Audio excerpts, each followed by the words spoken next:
Apollo 11, this is Houston, over.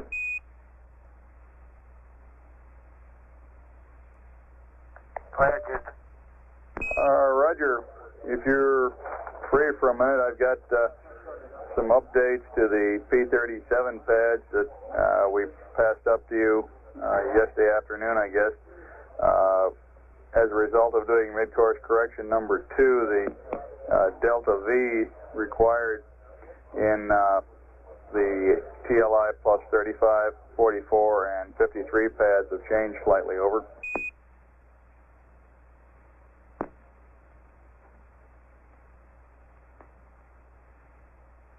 Roger, standing by to copy. Okay, TLI plus 35 pad. The delta VT should be 79er2 instead of 8016. TLI plus 44, it should be 6112 instead of 6141. And TLI plus 53, it should be 8172 instead of 8209. Read back, over. Roger, understand. 79er2, 6112, 8172, over. Roger, read back correct, out.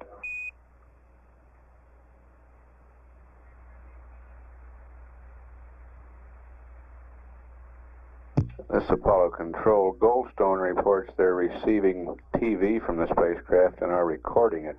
Apollo 11, this is Houston, over.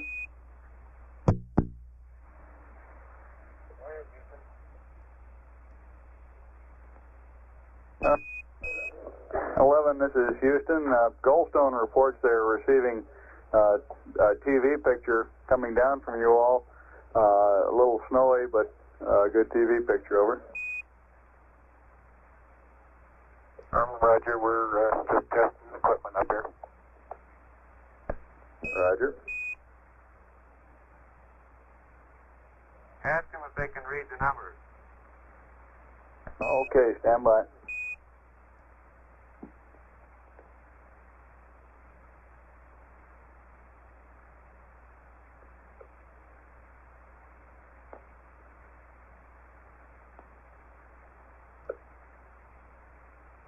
Goldstone, this is Houston, Capcom, over.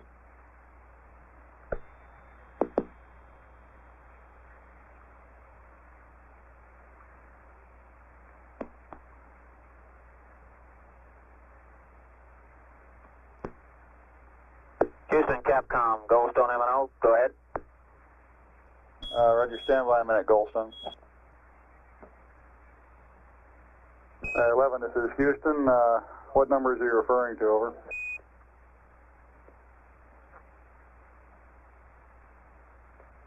Well, I guess if they can't see any numbers, why, it's kind of a lost cause.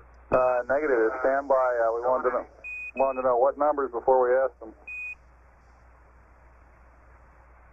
Okay, I'm showing them a disk key, and I'd like to know whether they can read what's showing on the disk key, and also whether they can see PROG, VERB, and NOUN, over. Roger, stand by a second. Goldstone, M&O, Houston, Capcom, over. Capcom, Goldstone, go ahead. Roger, did you copy the spacecraft request? That's affirmative. I am reading the numbers on our monitor here. Okay, that's stand by. Roger, that's both the numbers on the disk key itself and the little words like program and verb, noun, computer activity, things of the sort. Roger, I can read the numbers clearly. We can't distinguish what the words are because it is a little snowy. Roger. Thank you. Okay, I read verb, noun, and program. Roger, do you see over in the left-hand corner there's a big square one that says computer activity, comp activity? Roger, I see a flash occasionally in that area. Right, that's the one. Okay, it looks like he's moved the camera at this time. Roger. 11, this is Houston. Goldstone M&O reports that they can read the numbers on the diskey. They can also read verb, noun, program, and see the compactivity light flashing. Over. Very good, thank you. And they also report that you appear to have panned the camera over to another location now. Yeah, we're going to work on something else. Roger.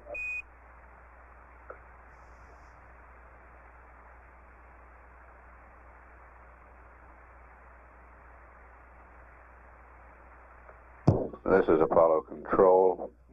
We do not have lines called up between here and Goldstone at the present time, and so we cannot receive the pictures in Houston. Goldstone is recording. The lines will be up for the scheduled TV pass approximately 6:30 this evening, Central Daylight Time.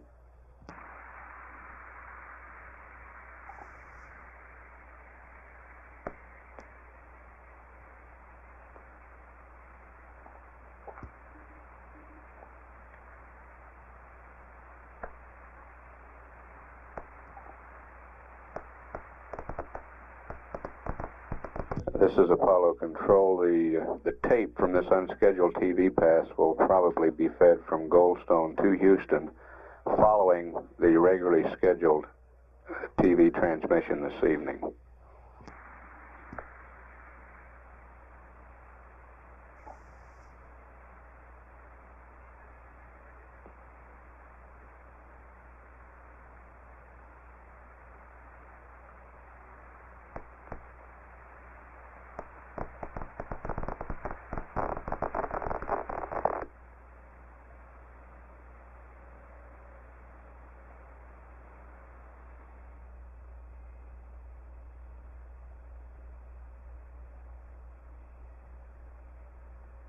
Here's the ball up. Go ahead, 11. Oh, Charlie, is that you? That's me. How are you there? Oh, just fine. How's the old white team today? The old white team's bright-eyed, bushy-tailed. We're ever alert down here. Ever alert and vigilant. Hey, you got any medics down there watching heart rate? I'm trying to do some running in place down here, and I'm wondering just out of curiosity whether it brings my heart rate up. Well, they will spring into action here momentarily. Stand by.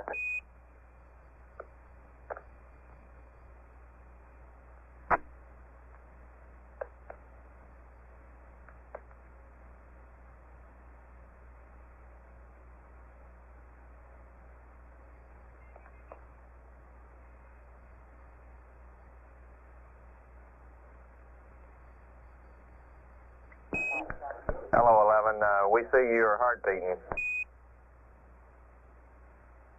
Okay, well, look at the CDRs and the CMPs, see if they go up any. We're all running in place up here. You wouldn't believe it.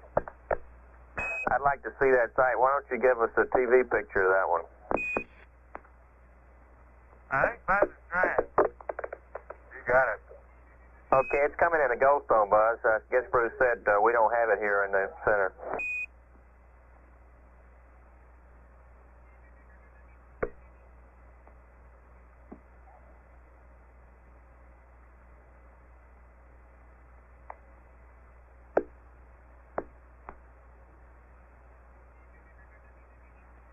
This isn't going to help out the PTC very much. Yeah, I don't know if it's a vibration or what it is, but it makes the pitch and yaw rate needles on FDAI number 1 jump up and down a little bit when we jump up and down. All right. All right. Goldstone has said he see you running there, Mike. Okay. Ask him what he's running from.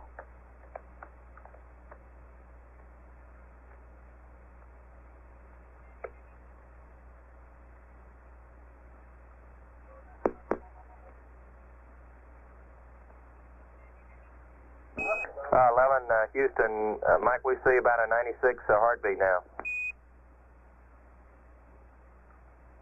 Okay, thank you.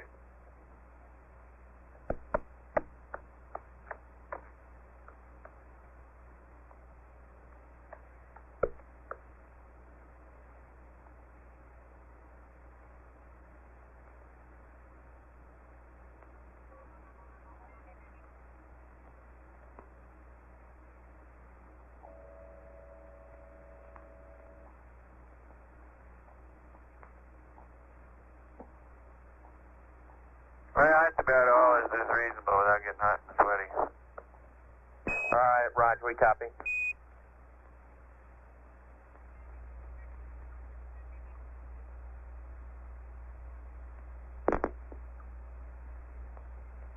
Goldstone should be getting about the best picture of the Earth we can give him right now, Charlie. Roger, Mike. Thank you much.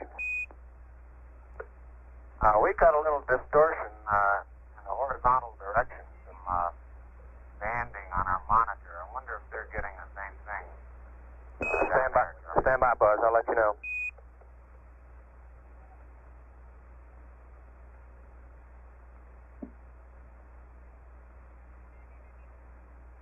I guess it'd be more described as a waviness.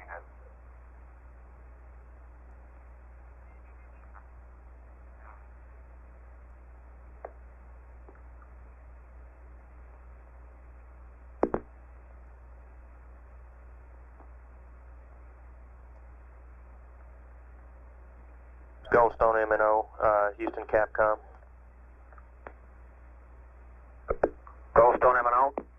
Okay, the cruise is complaining of some horizontal banding on their monitor. Do y'all see that on the picture? Stand by.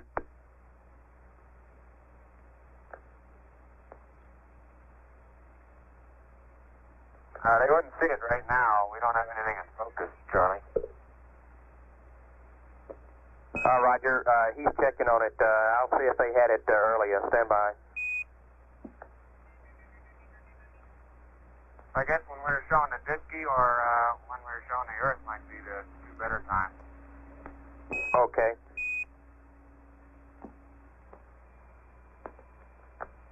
Houston Capcom, Goldstone. Go ahead. Okay, our TV people confirm they see this horizontal band.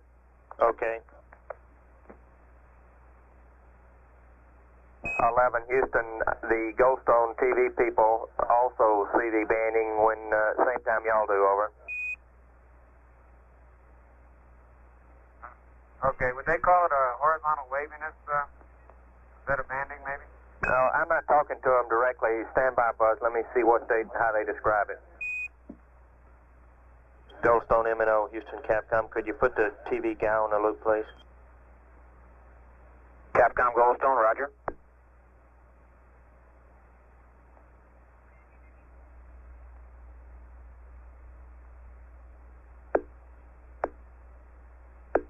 Houston Capcom, Goldstone M&O, Net 1. Go. The TV people do not have access to Net 1 in that area. Suggest we use Net 2 for that purpose. Okay, going to Net 2.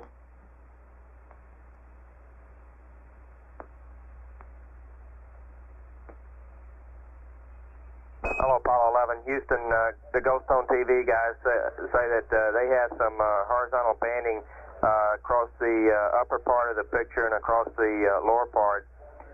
They would consider the lines just straight, no waviness to them at all, over. Roger, understand. They do seem to distort vertical lines, though. Say again about the vertical lines, Buzz. Roger, when there's a vertical line, these horizontal bands tend to put small waves in it. Right, I copy. He didn't mention that. Stand by, I'll check again.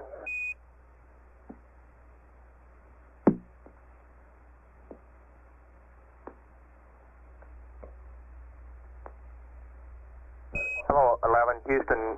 The Goldstone TV said that when you get a sharp vertical line on a picture where the horizontal banding goes across, it does appear to bend it slightly. It's the same as Apollo 10, they said. It looks okay to them, over.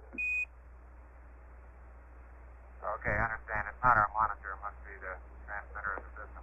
All right, I guess so, but we'll have them look into it and see if they can suggest anything.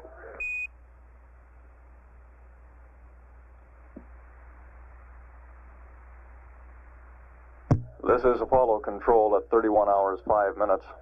Here in Mission Control, we're changing shifts at this time. Flight Director Gene Kranz is replacing Flight Director Clifford Charlesworth, and our capsule communicator on this shift will be Charlie Duke. Command interface with Goldstone, we'd like you to switch to Omni Delta, over. Roger, going to Delta. Roger.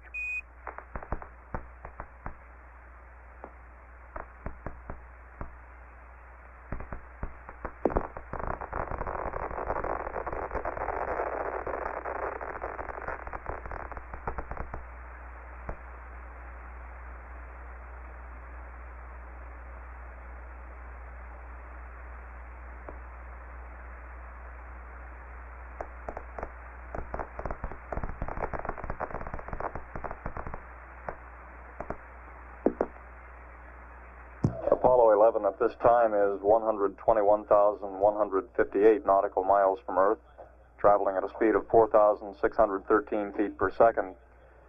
We anticipate that the change of shift briefing will begin at about 4 p.m. Central Daylight Time.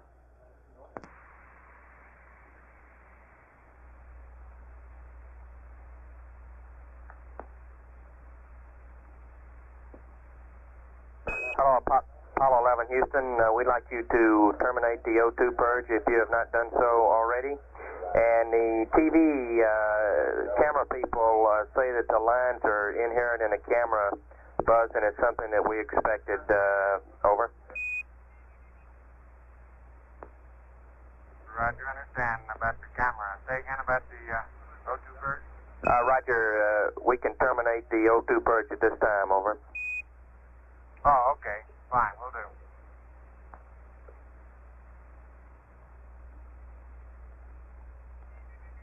Hello, Apollo 11 Houston. Please select Omni Bravo on board. Over. Take on the Bravo, Charlie. Roger. How's everything going down there? You guys happy with Spacecraft systems? Roger. Affirmative. Everything's looking really good to us. Over.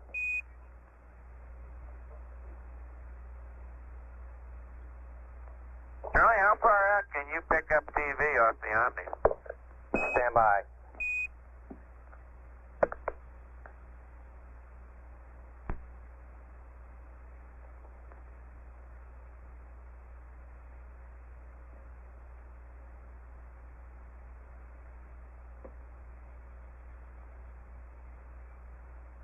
Apollo 11 Houston, we're just about at the limits where we can get any kind of picture at all on the Omnis on the TV. The picture, I guess, would be just almost zero at this point. Okay, well, for this TV program coming up in a couple of hours, you might give some thought to how you want us to stop PTC, if you do, for the best high gain angle, and also it'd be nice if you could stop us at such an attitude that we'd have the Earth out of one of our windows. Roger, 11, we're thinking about that. Okay.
Hello, Apollo 11 Houston. We got some PIPA biases and gyro drift updates for you. If you'd give us poo and accept. Over.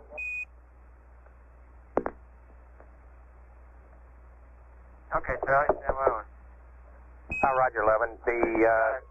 Okay, thank you much. Our biggest drift on the gyros is 0.03 degrees per hour with on the X gyro. On the PIPA's, the Y PIPA's the biggest, and it's 0.006 .006 feet per second, so we're just trying to tweak it up. It's, the biggest we have is about 1 sigma on both gyros and accelerometers. Sounds good.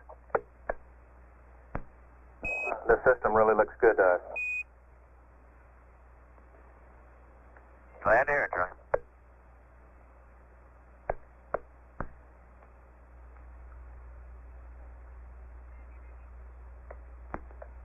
Houston, you can go back to block. We got the load in.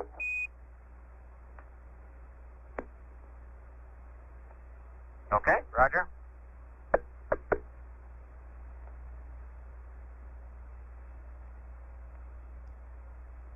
This is Apollo Control at 31 hours 22 minutes. We're scheduled to begin the change of shift briefing shortly. During the briefing, we will record any conversations with the crew and play those back following the briefing. At 31 hours 22 minutes, this is Apollo Control.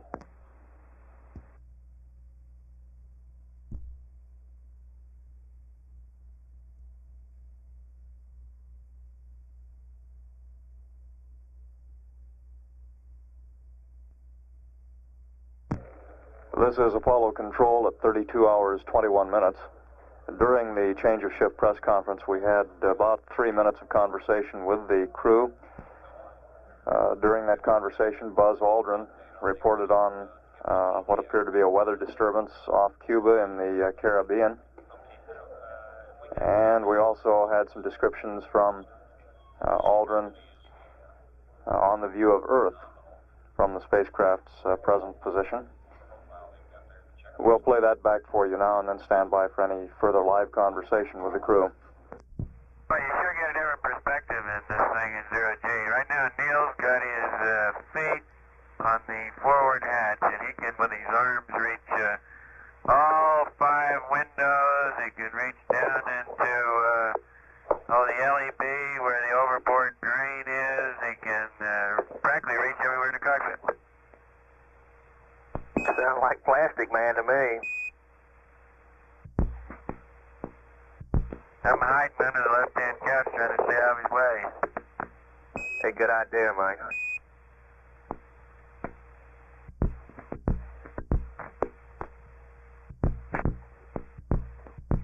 Houston, Apollo 11. You got a cloud over the Houston area right now?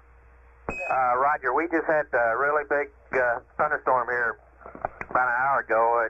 A couple of storms around the area. Mike, over. Yeah, I see one fairly large and isolated one. There are a couple more off to the west, but this one looks fairly good size. It could very well be the one that just passed over you. Roger. Yeah, it looks like the Cape's been having a little bit of rain, too. Roger. The one we had here came in from the west and is moving east, or nearly so as far as I can tell. Yeah, views through this section's fantastic. I can see Alaska right up along the limb. And I'm running the crosshairs right now down the coast of California, west coast of Mexico, Yucatan Peninsula, up around the Gulf, Florida, Cuba, down Central America.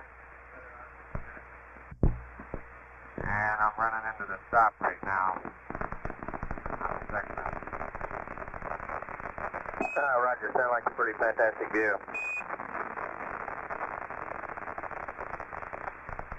Guys in the weather office at Patrick wanted to report on the top, but I guess all we can say is we're above them. Roger. We'll pass it on to Metro.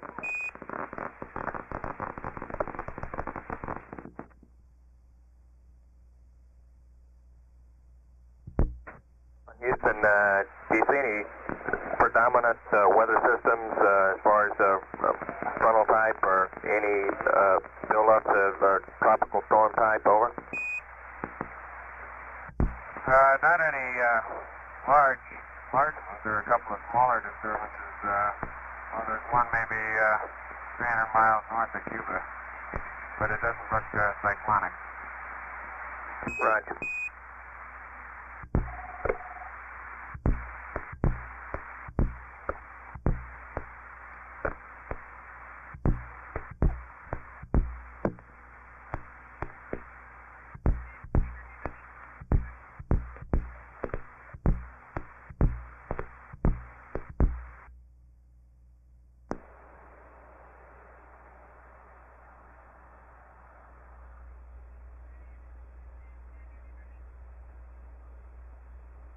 Oh, Apollo 11 Houston, we got a TV attitude for you, and also an update to your CMC erasable load and your alternate and contingency checklist, if you could break that out too, over.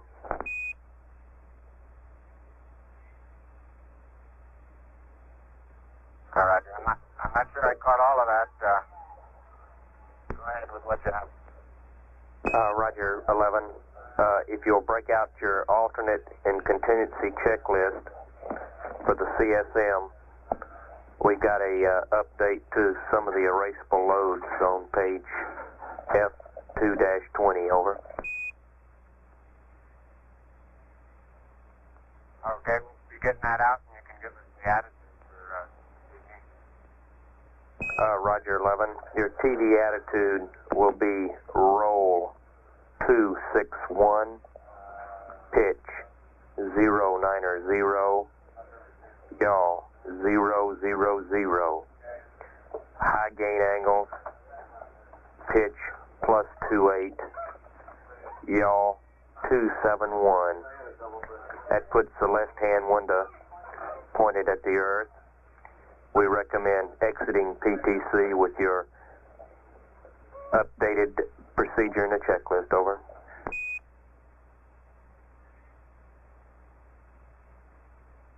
Roger, I copy.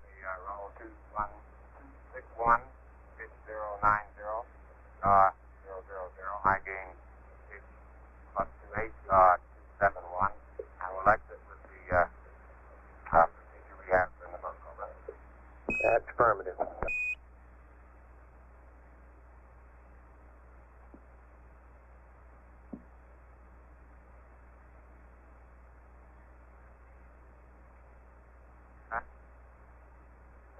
Charlie, Apollo 11, I got a couple questions on stopping the PTC. It seems to me the easiest way to stop it would be, we're essentially, of course, at 0 degrees yaw and close enough to 90 degrees pitch, so it's just a question of stopping at 260 roll, roughly, and how about for a procedure going manual attitude 3 to rate command, and then thing is now our deadband has already collapsed. I'll turn on the panel 8 RCS thrusters, at which time it should stop at whatever attitude it finds itself in, and if I do all that as it comes up on 261 degrees roll, we should stop right there. Is that sufficient?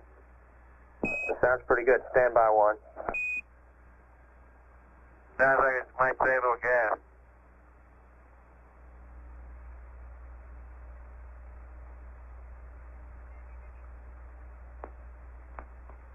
Houston, Apollo 11, what page do you want in that revision, over? Roger, 11. If you'll turn to page F2-20, over.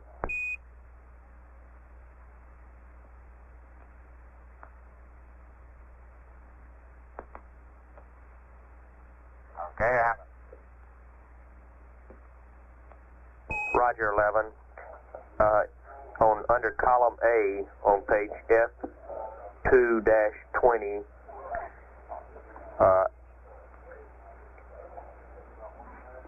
line 5, line 05,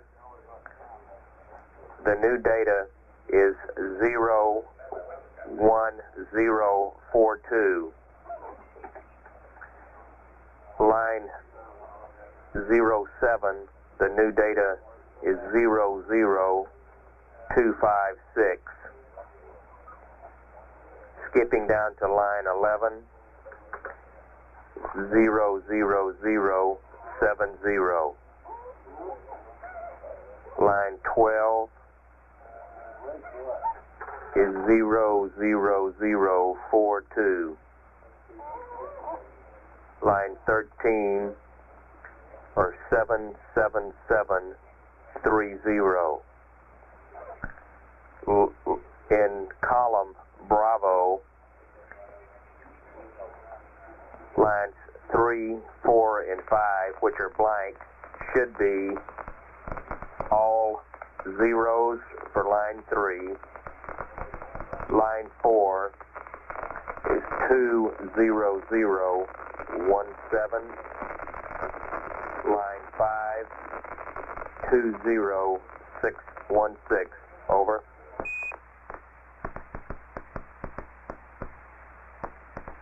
Roger, case S/-20, column Alpha, 05, 01, 042, 07, 256, 11, 1, I say again, 11, 00070.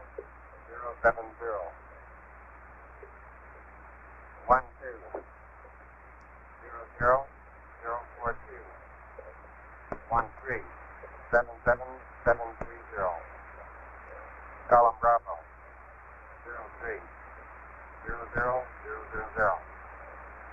04, 20017, 05, 20616. Over. Roger, good readback. And stand by, Mike, on the coming out of the PTC recommendation, over. Okay, fine.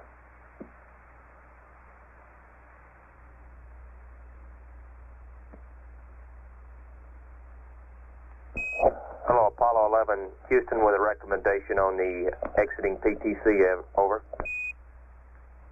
Go ahead. Roger, Mike. We'd like to see you go to Excel command on the manual attitude switches, then to turn on the auto RCS select switches, and then go rate command. That will prevent us from firing jets uncoupled, over.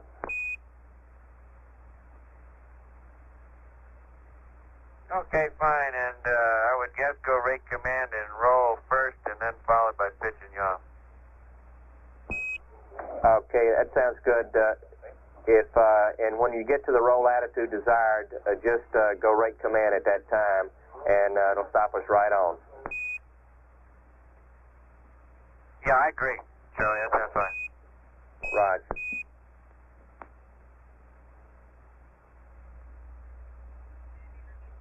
This is Apollo Control at 32 hours, 39 minutes. This is a relatively quiet period in the flight plan.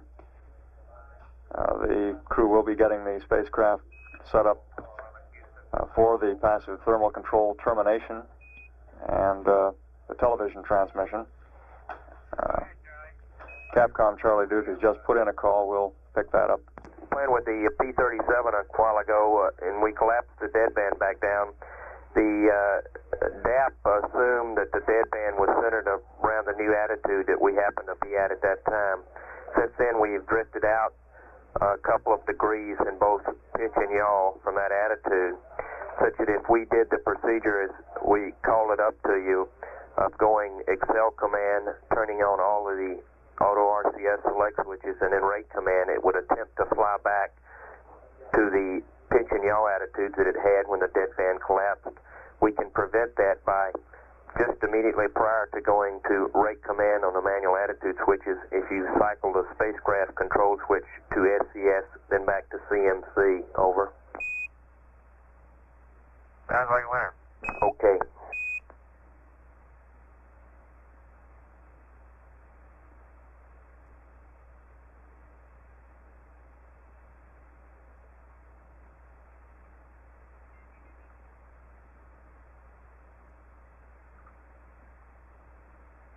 Not gonna let these LEM guys play with my disky anymore. You sound like you better protect it. It looks like just about anything that you do with that disky is going to collapse that deadband back down. Understand.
through 261 degrees roll, and it looks like whoever figured it out did a good job. It's right there, dab smack in the middle of window number 1. Sounds great.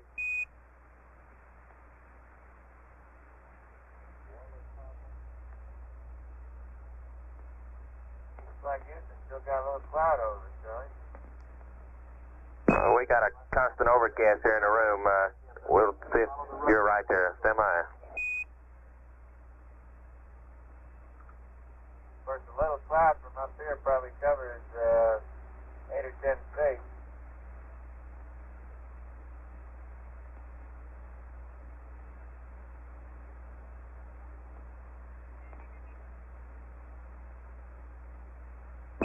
Houston, some of our guys just came in from outside and said it's pretty clear over the center here. It's cleared up completely. All the storms have moved on. Okay, good.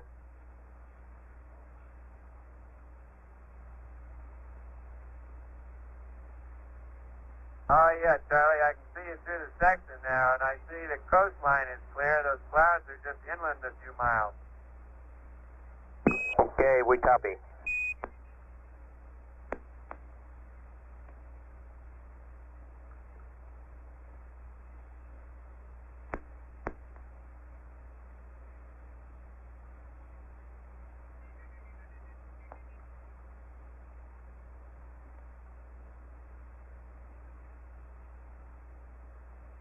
Looks like the southeast part of the country is all stocked in.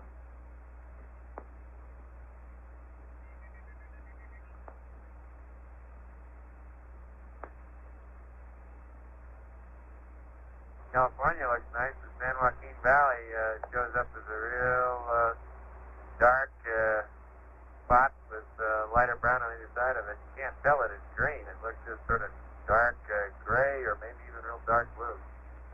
How's the Mojave look? Is it clear? Yeah, as usual. Right. See, about what... It looks like there are some clouds just to the west of the Sierras, northeast of Bakersfield a little bit, and crossing over into the Mojave from Bakersfield looks clear, and then as you get on further to the southeast of there's a few clouds. Roger, 11. Can you pick out Edwards in the sextant? Over.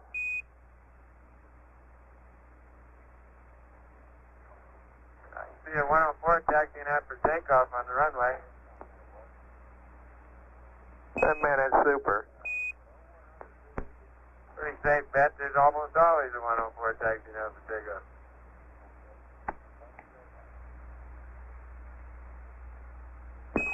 Houston, could you pick out anything around Edwards, a dry lake or anything? Over. Oh, negative, Charlie. I don't have that resolution. But to give you some idea, I can, on the lower Texas coast, I can see, knowing what I'm looking for, I can see Padre Island. I can just barely make out the fact that there's a thin spit of land, and then there's a little dark zone, which is the Laguna Madre between it and the mainland. Roger, 11. That's pretty significant. Thank you much, Mike. Right.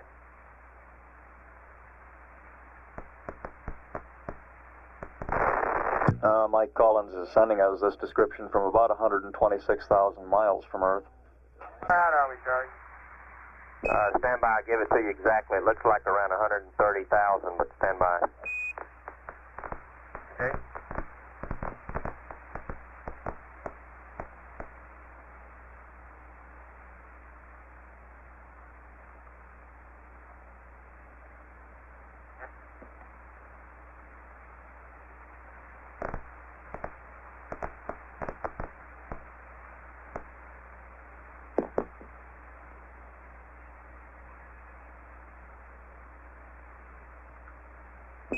Houston, the exact range is 125,200 miles, and you're traveling 4,486 feet per second. Pretty far and pretty slow, just past halfway.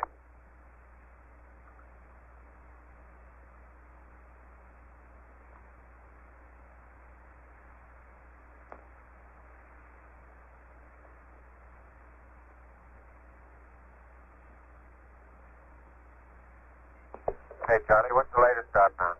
Luna 15. Say again, Buzz, over. Roger, what's the latest on Luna 15? Stand by, I'll get the straight story for you.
This is Apollo Control at 33 hours, 34 minutes. We've been advised that we are getting television transmission from Goldstone at the present time. This is an unscheduled TV transmission, apparently the crew checking out their onboard system.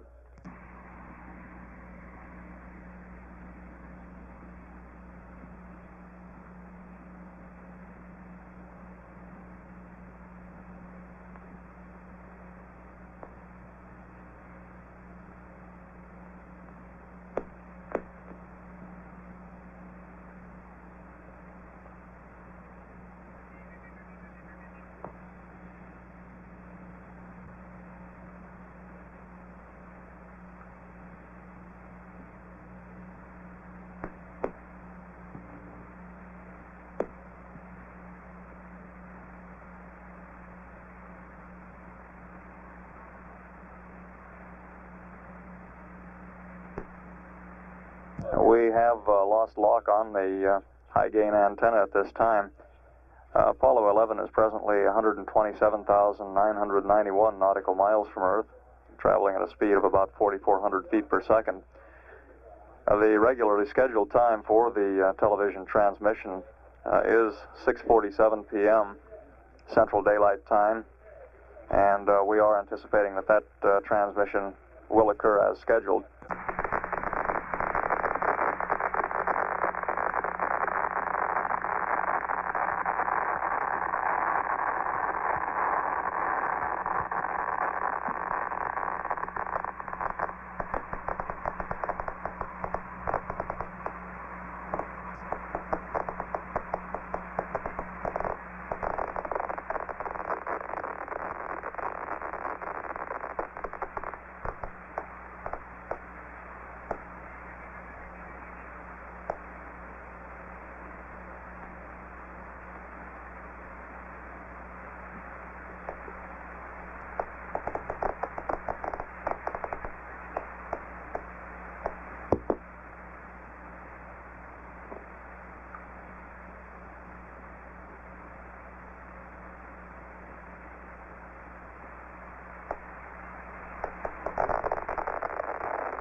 We're getting momentary lock on. We seem to have a somewhat better picture now. And here's a call to the crew from Capcom Charlie Duke.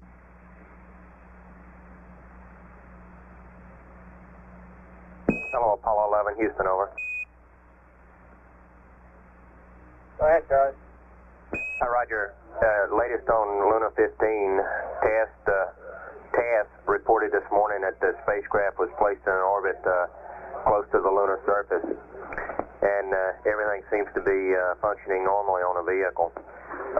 Sir Bernard Lovell says the craft appears to be in an orbit of about 62 nautical miles. Over. Okay, thanks, sir. And also, President Nixon has reported or declared a day of participation on Monday for all federal employees to enable everybody to follow your activities on the surface. Many state and city governments and businesses throughout the country are also giving their employees the day off, so it looks like you're going to have a pretty large audience for the EVA. That's very nice, sir. I'll tell you about it.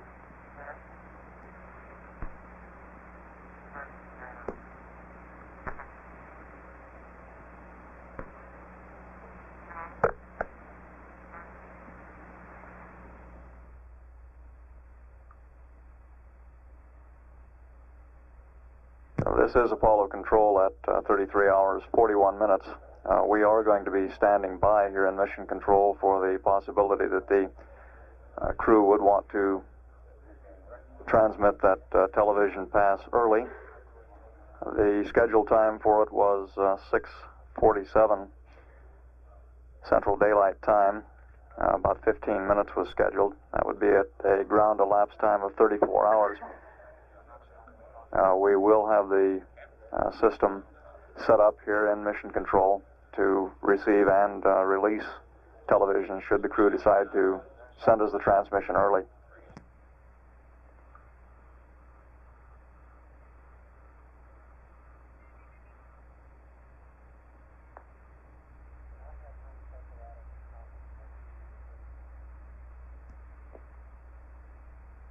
This is Apollo Control at 33 hours 45 minutes. We do have a correction to the time given for the beginning of that TV nominally. The flight plan time is beginning at 34 hours to 34 hours 15 minutes ground elapsed time. The previous conversion of that we gave you for Central Daylight Time was in error. It should be 6:32 p.m. Central Daylight Time beginning, assuming we start as the flight plan nominally has the transmission listed at 34 hours ground elapsed time. At the present time, Apollo 11 is 128,431 nautical miles from Earth, and the velocity continuing to drop off slowly, now reads 4,386 feet per second.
Houston, Apollo 11, we've stopped the TTC.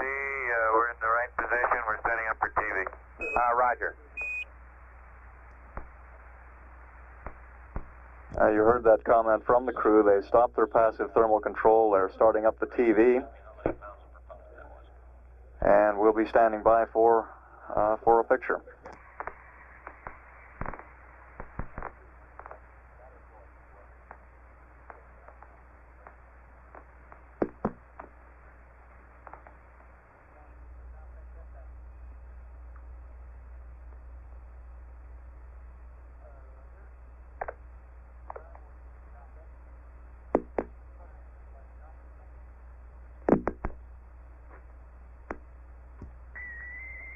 Apollo 11, Houston, we have you stopped in the PTC.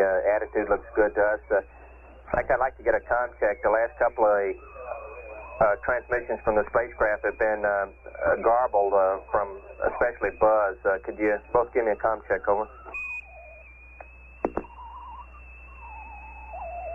Roger, Charlie. It's Buzz here. Radio read 12345 54321. Roger, you're about 4 by with a slight decrease, increase in volume, sort of a wavy volume to it, over. Okay, I moved my mic around. How about now? Is this any better? Hey, that's beautiful right there. Thank you. Okay, Charlie. 12345 54321. How do you read me? Roger, you're 5 by. Is Neil on? 345 54321. Roger, Neil. You're 5 by.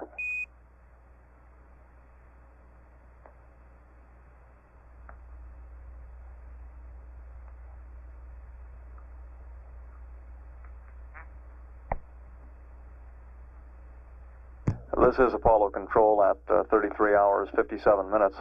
We're less than 3 minutes now from the scheduled television transmission. from Apollo 11. We're continuing to stand by for that. We've also been asked to advise that the Delta launch of Intelsat 3, scheduled for Friday night at 10 p.m., has been postponed for 24 hours. To repeat, the Delta launch of Intelsat 3, scheduled for Friday night at 10 p.m., has been postponed for 24 hours. Further details on that will be available in the news center.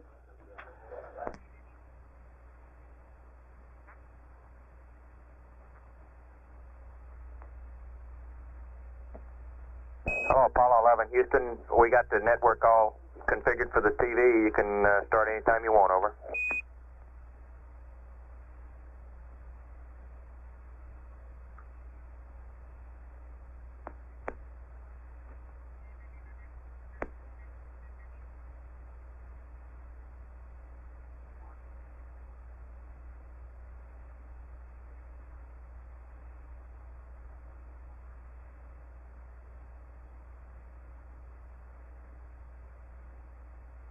Okay, 11, we have a picture. We see the Earth right in the center of the screen, over.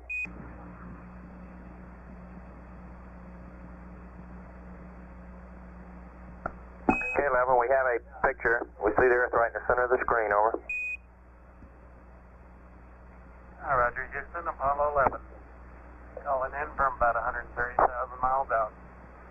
And we'll zoom our camera in slowly to get the most magnification we can. Over. Roger. This view is coming to us from about 129,000 nautical miles.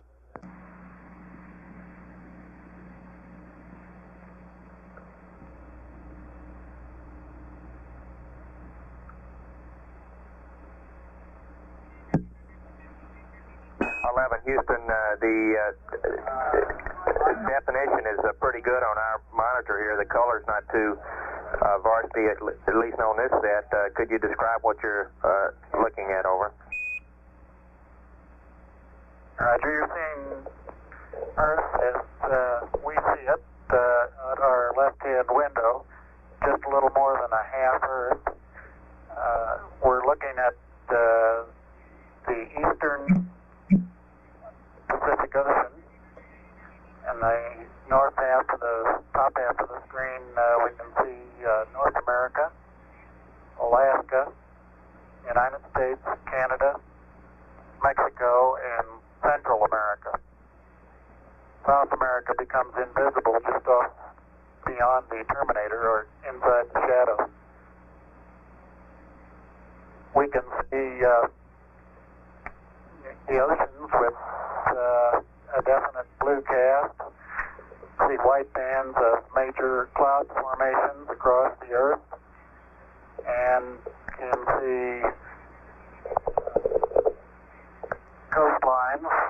Pick out the western U.S., San Joaquin Valley, the Sierra Mountain Range, the peninsula of Baja California, and can see some cloud formations over southeastern U.S.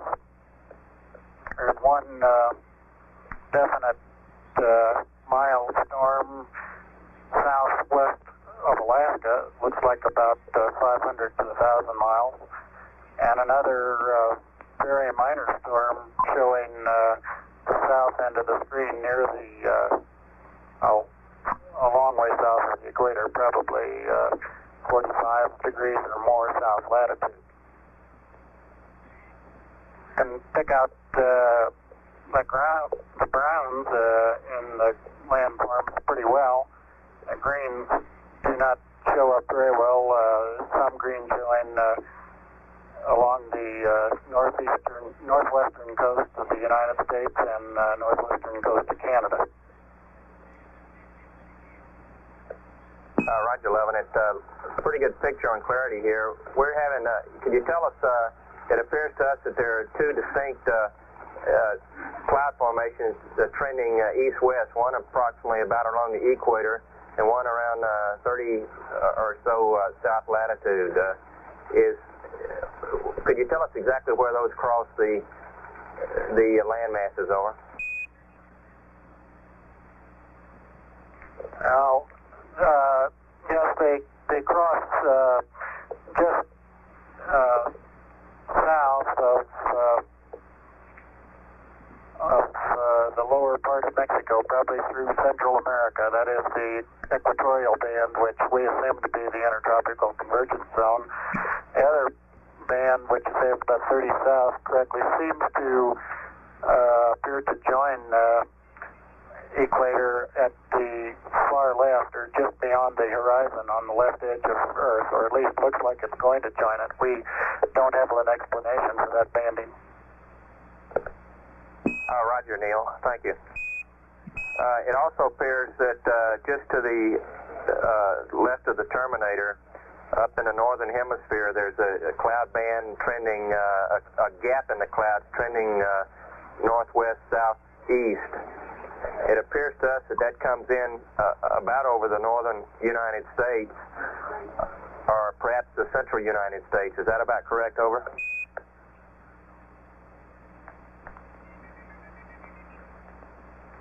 I can see on the monitor the thing you're talking about, but right now I can't get my eye to the window to pick out just where it crosses the shoreline. Roger.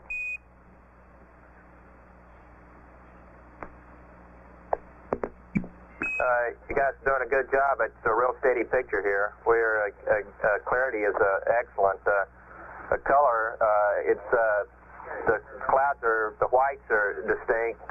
The rest of it looks like to me anyway, on the monitor I'm observing, is a fairly greenish blue, is the way I describe it. Over.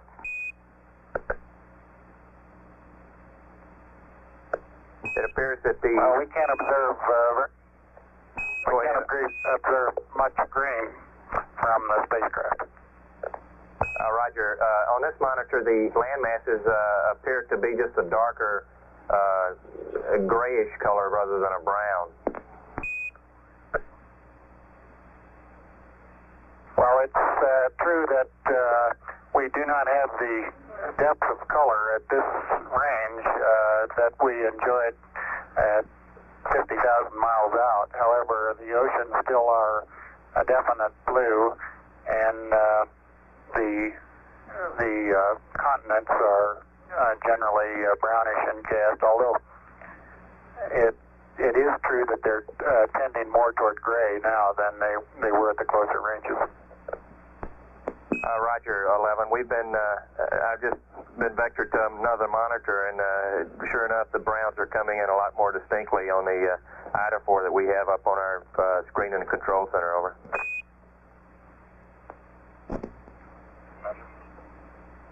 Okay, world, hold on to your hat. I'm going to turn you upside down.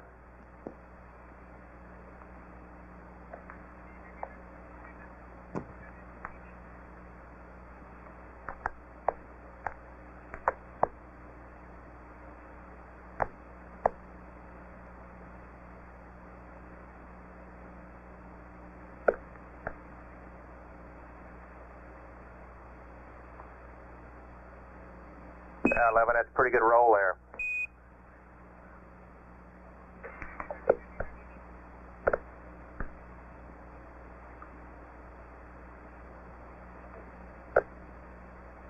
That's pretty sloppy, Charlie. Let me try that one again.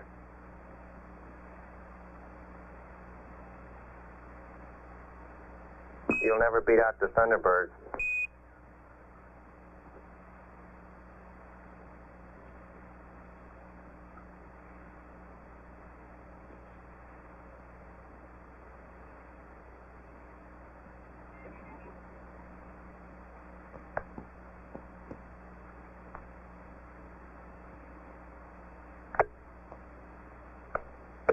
Apollo 11 Houston, that practice did you some good. It's looking real smooth roll there. Oops, spoke too soon.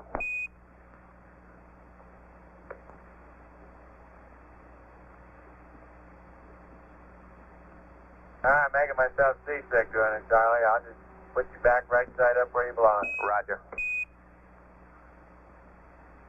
You don't get to do that every day.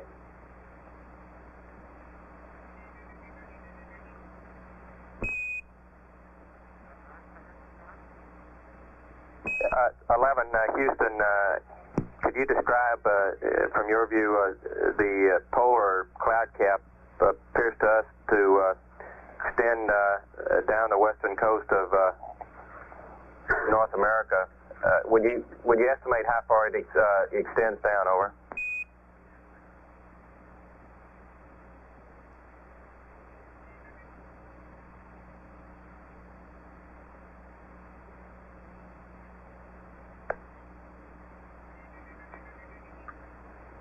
Trying to fit everybody into the window. It appears that the cloud cap comes down a little bit below the southern extremity of Alaska. Roger.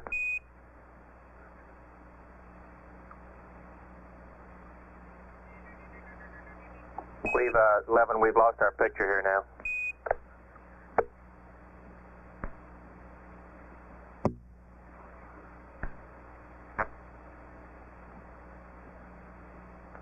Okay, Apollo 11, Houston, we've got the picture back now.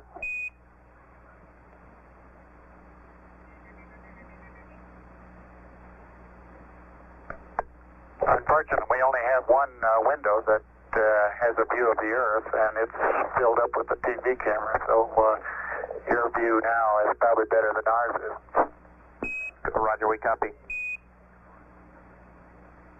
11, Houston, if you could comply, we'd like to see some smiling faces up there. If you could give us some interior views, I'm sure everybody'd like to see you. Over. Okay, we'll reconfigure the TV for that. Roger.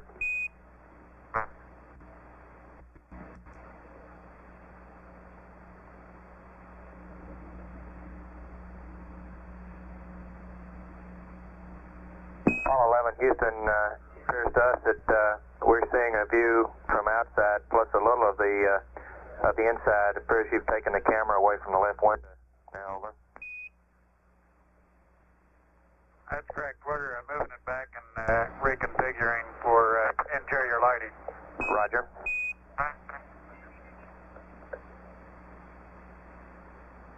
We can still see the Earth through the left window, and it appears that we can see a floodlight off to the left, either that or some sun shafting through the hatch window.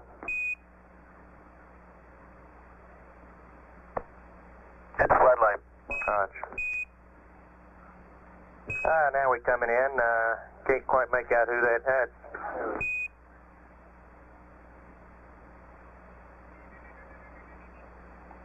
That's Big Mike Collins there. Well, you got a little bit of... Yeah, hello there, sports fans. You got a little bit of me, plus Neil's in the center couch, and Buzz is doing the camera work this time. Roger, it's a little dark now, 11. Maybe a bigger f-stop might help. Yeah, that didn't work.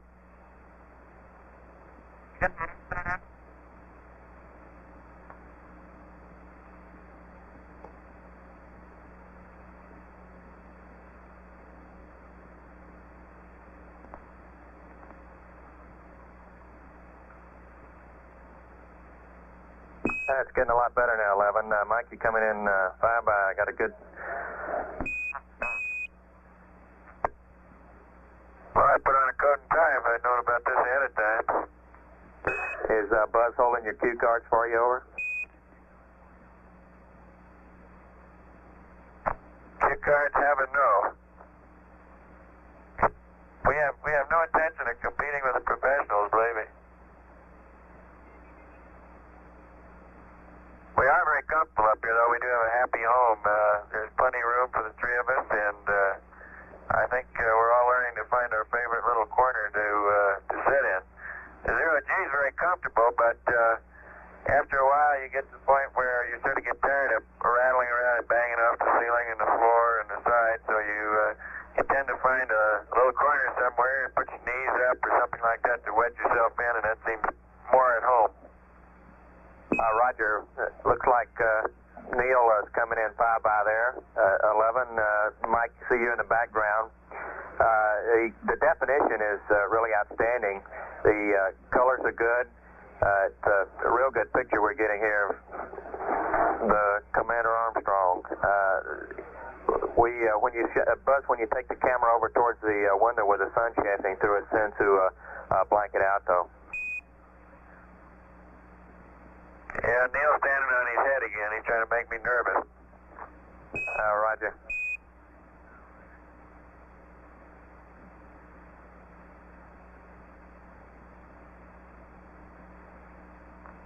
He's disappearing up into the tunnel, of course, as he would going into the lunar module, only backwards. Roger, we can see portions of the LAB now, the systems test meter panel in the lower part of the picture, or we did have it anyway. Okay, and then directly behind his head are our optical instruments, the sextant and the telescope that we used to take sightings with. Roger, copy, and we see the disky flashing with a 651. In fact, we can read registers 1 and 2 quite clearly. Yeah, the old high gain angles telling us which way the Earth is. Copy. That's a beautiful picture. Clarity is outstanding.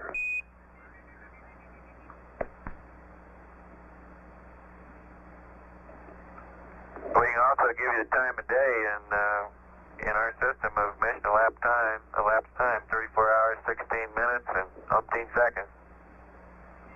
Roger. Can you see that clearly enough, Charlie? Roger, Apollo 11. We can see it counting up every second.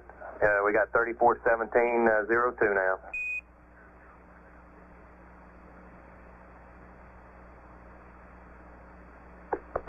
Okay, back to the high gain angles. Roger. Swing amp. Now we've amputated those.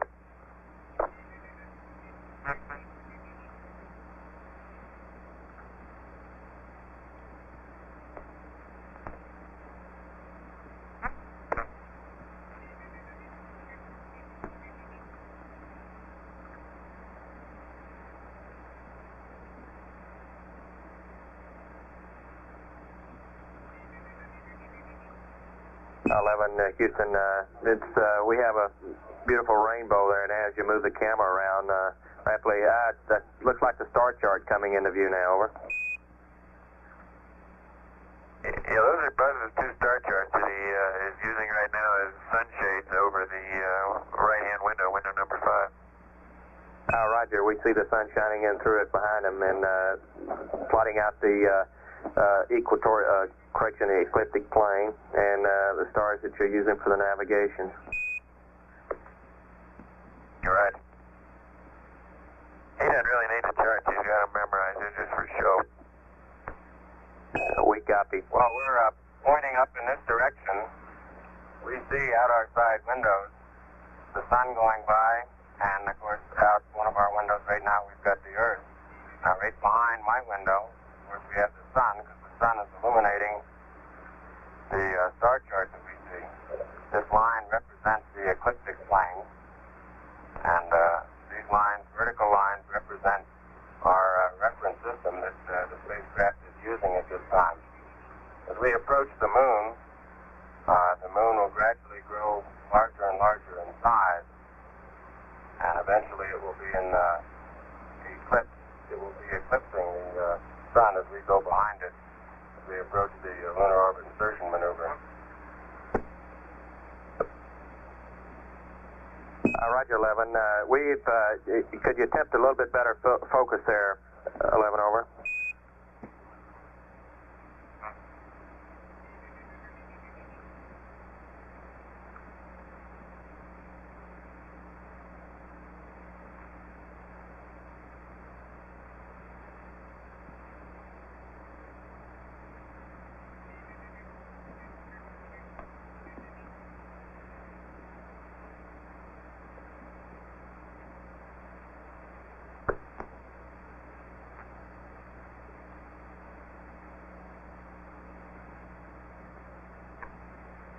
11, Houston, that's a lot better on the star chart now. We can make out the ecliptic plane and the planets and the sun and the moon as they're drawn at various places throughout the ecliptic plane. Over.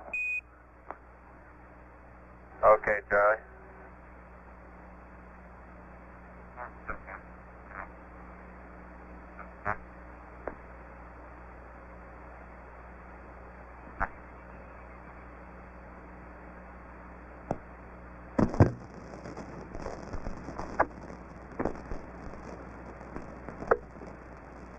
we can get some of the wires untangled here, we'll give you a demonstration of how easy push-ups are up here. 11, roger. Good view of Buzz there.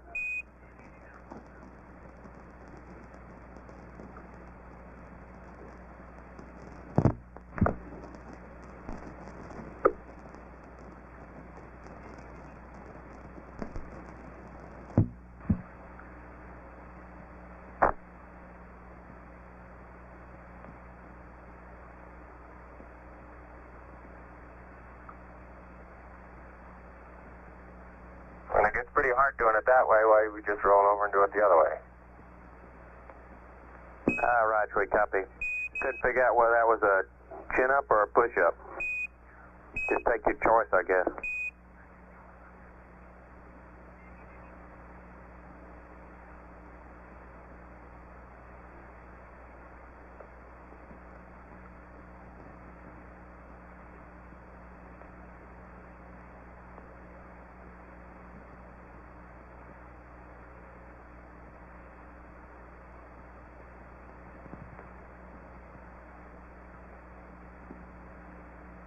Well, looks like it's probably almost your dinner time down there, Earth. We'll show you our food cabinet here in a second. 11, roger.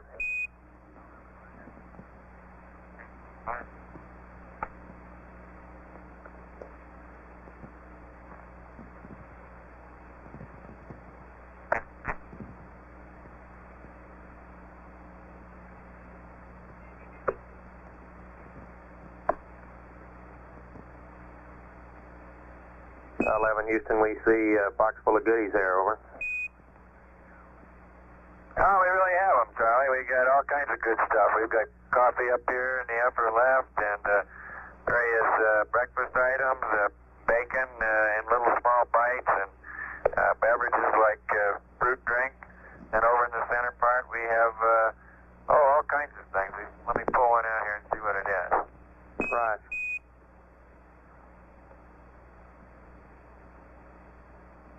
Would you believe you're looking at chicken stew here? All you have to do is 3 ounces of hot water for 5 or 10 minutes. Now we get our hot water out of a little spigot up here with a filter on it that filters any gases that may be in the drinking water out. And we just stick the end of this little tube in the end of the spigot and pull a trigger 3 times for 3 ounces of hot water, and then mush it up and slice the end off it, and there you go, beautiful chicken stew. Sounds delicious.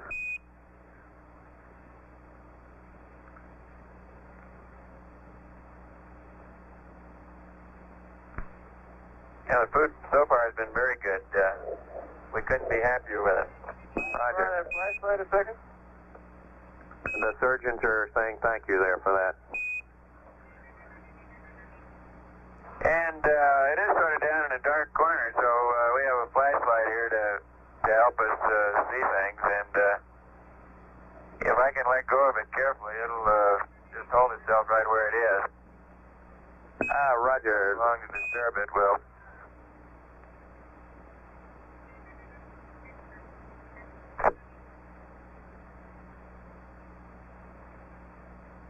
Apollo 11, Houston, that's a pretty good demonstration. You started off really stable there, Mike.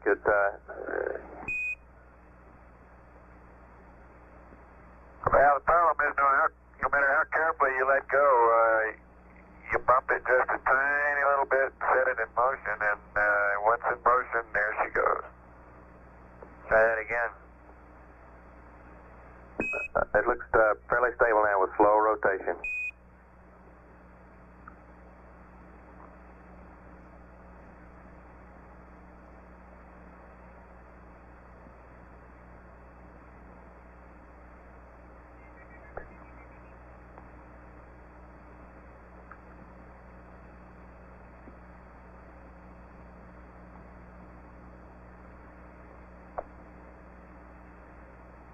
Well, so much for the food department. I'm going to close up the store down here. Roger, we copy.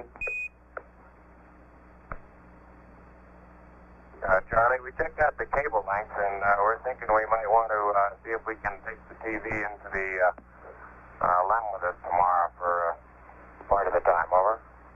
Roger. Good show. We'd like to see it if it'll reach that far. Over. We'll give it a try. Raj.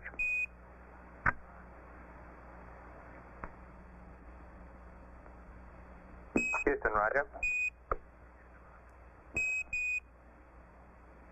Slowly sinking into the sack there.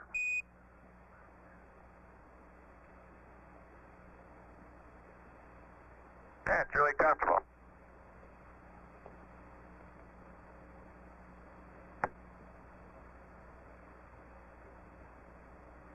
Forgot to give Buzzy's flashlight back.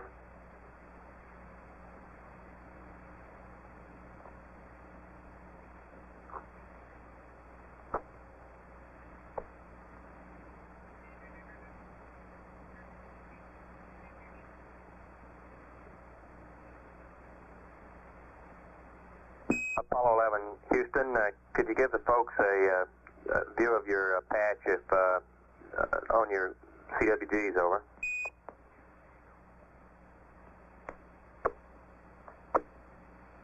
Yeah, stand where I went, Charlie. We're trying to give you a close-up. All right.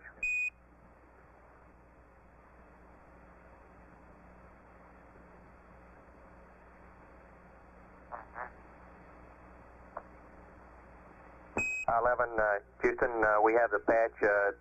Could you attempt to improve the focus slightly, over?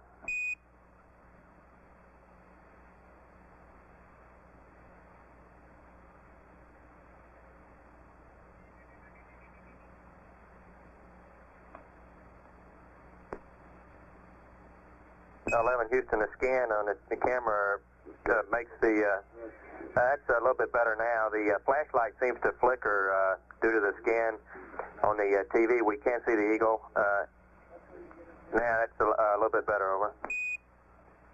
Could you open the f-stop a little bit more, over?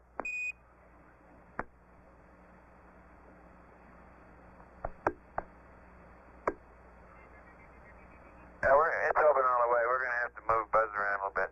Roger.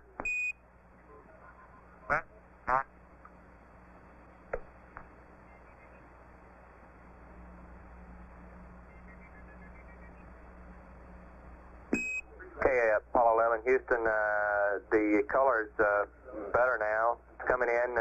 We could attempt a little bit better focus on it. There we go. Our focus is a lot better now. We see the eagle coming right in on the lunar surface, over. That's very good now.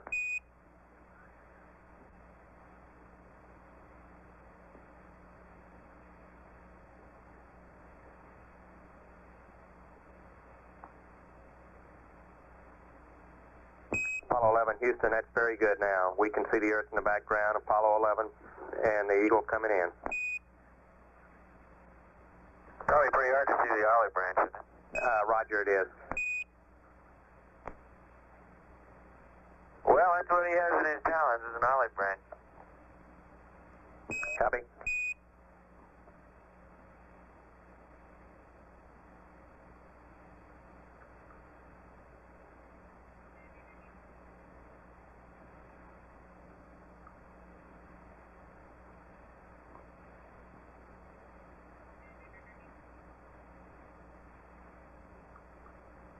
Apollo 11, Houston, we're really impressed with the clarity and the detail that we have in the picture. The colors are, now it's really an excellent picture now that I'm looking at on our monitor, which is about 12 seconds before the networks can get it out due to the conversion that we have here on our TV converter. We're looking at the controls and display, the main display console, and we can see the disky up on the panel, over.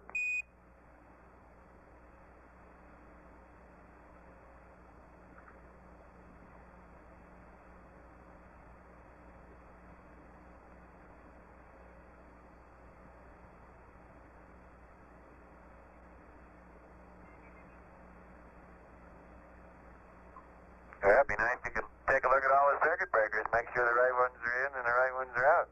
All right, fellas watching. And we're glad of it.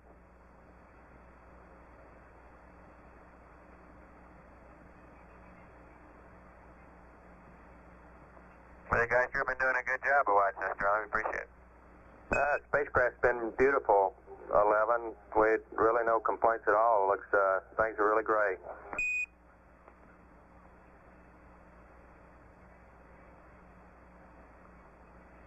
Can you see this disk key on the MPC? That's affirmative. It appears that can't quite tell what program. We look like we're in Pooh. We see you punching in a verb 35, I think it is. Over. Yeah, might as well tell the ecoms or tell the GNCs and everybody to hold on to their hat and I'll push the enter button. Right.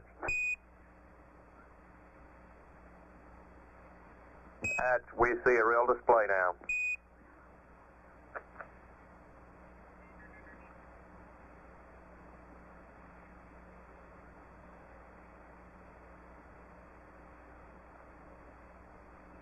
That's a good demonstration of how crew has the interface with the computer, talking to the programs and all that we have in the computer. Well, that's right, Charlie. Sometimes it tells us things, and sometimes we tell it things, and mostly it talks to us.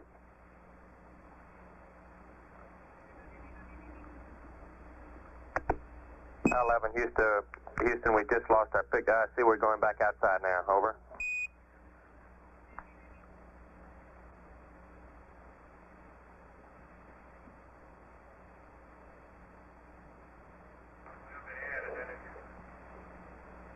Houston, you copy, over? Roger, we copy. And as we pan back out to the distance at which we see the Earth, we'll have Apollo 11 signing off. Roger, Apollo 11. Thank you much for the show. It's a real good half hour. Appreciate it. Thank you very much. Out.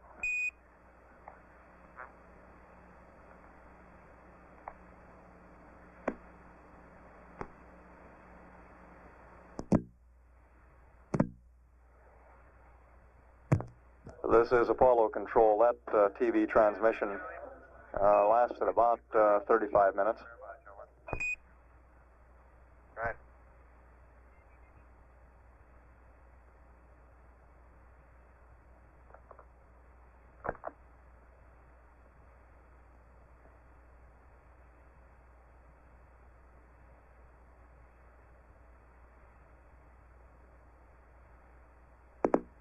Apollo 11, Houston, would you key error reset on the disk key, please, over?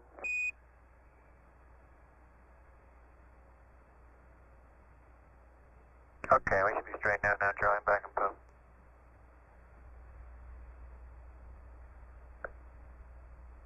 Houston, Apollo 11, how are we stand on this O2 fuel cell purge? You want to go ahead and do that as scheduled in the flight plan? Stand by, 11, over. Okay. 11, Houston, you can commence the O2 fuel cell purge now if you'd like, over. Okay, fine.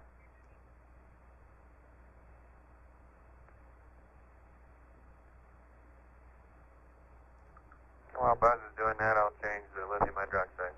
Roger.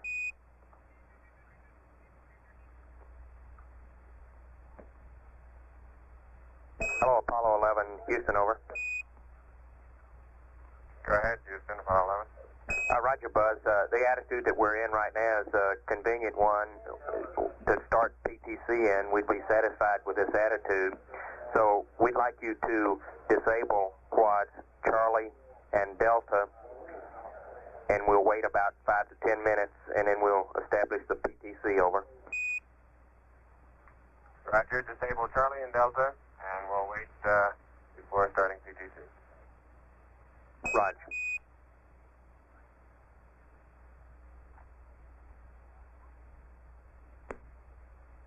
This is Apollo Control at 34 hours, 46 minutes. Apollo 11 is presently 131,000 nautical miles from Earth, traveling at a speed of about 4,300 feet per second. During the TV transmission, the crew advised that they may possibly be able to take the color television camera into the lunar module with them tomorrow at about 56 hours, 30 minutes ground elapsed time. They reported that the cables had been checked and appeared to be long enough to take them into the lunar module.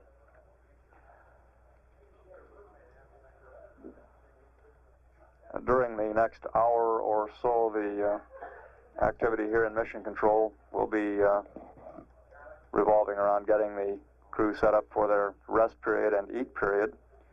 This will be a very long rest period tonight, scheduled 10 hours. And that will begin, according to the flight plan, at about 37 hours ground elapsed time. However, we would anticipate if activities move along as they appear to be at this point, we are somewhat ahead of the flight plan, that perhaps again tonight we would be able to get the crew into their rest period and sleep period a little bit early. At 34 hours, 48 minutes, this is Apollo Control, Houston.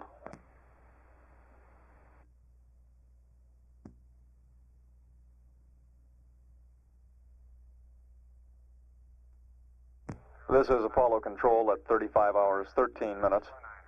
Apollo 11 is presently about 93,265 nautical miles from the moon. And with respect to the moon, it's traveling at a speed of about 4,019 feet per second.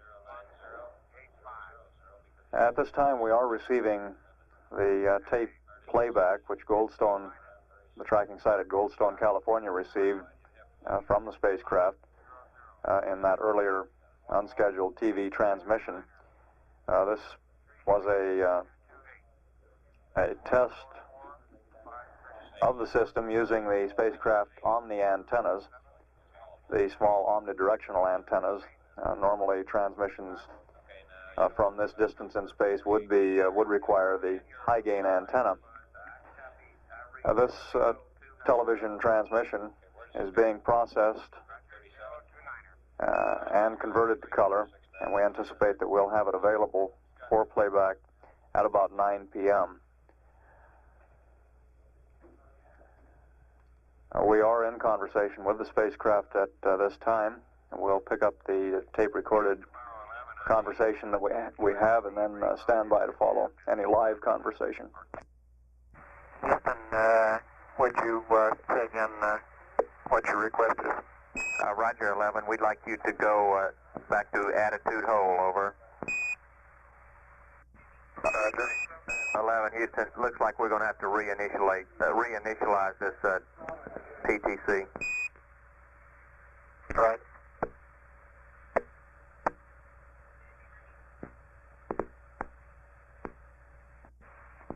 Okay, do you have any roll angle that you'd like to stop it in, Charlie? I haven't stopped it yet. Stand by.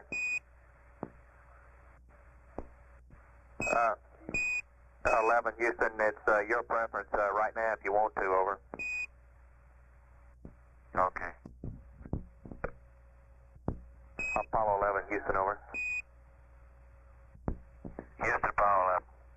Roger, 11. The problem on that initial starting up the PTC was we failed to do the VERP 49, which and load the desired initial attitude, so that tried to take it back to the old attitude that we had started up in a number of hours ago. That's why we picked up the rates in the other axes.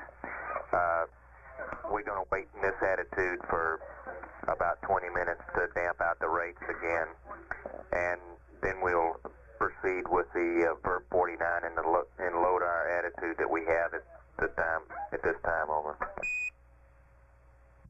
Okay, it sounds good, Charlie. When you get to the VERP 49, I'd like for you to give me the 3 gimbal angle that you want loaded.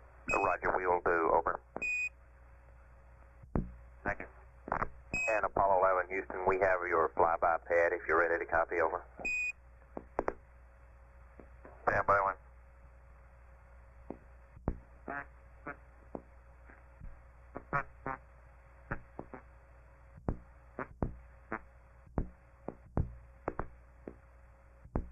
Houston, Apollo 11. Is that P30 bed? That's affirmative, over. Okay, ready to copy. All right, Buzz. It's flyby is the purpose. STS GNN 62815 plus 097 minus 020 070 54 5944 minus 00028 plus 00023 plus 00069er 029er 149er 312. Apache is NA plus 00221 00078 001 00034. Sextant star 01 2185 227. Foresight star is NA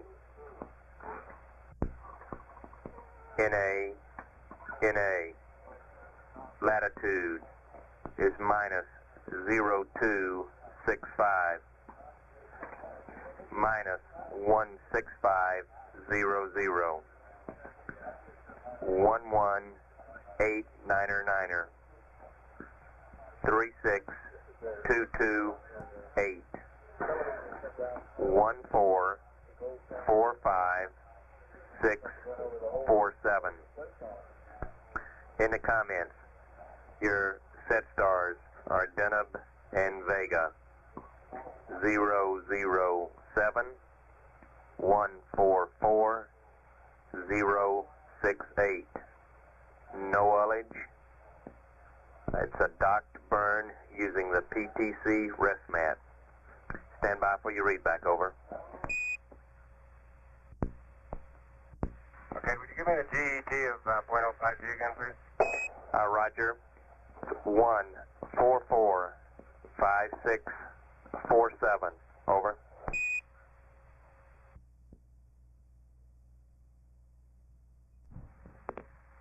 Roger, flyby STS GNN 62815 plus 097 minus 020 070 54 5944 minus 00028 plus 00023 plus 00069er 269er 149er 312 NA plus 00221 00078 001 00034 012185 227 NA minus 0265 minus 16500 11899er 36228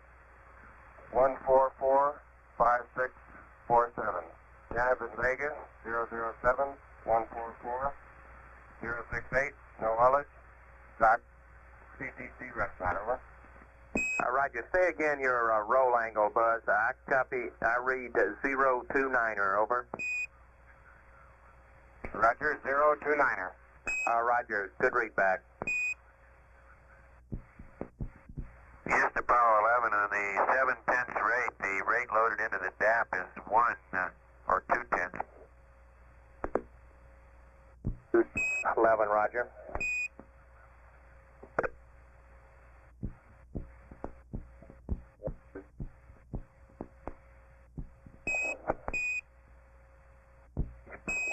11, Houston, over.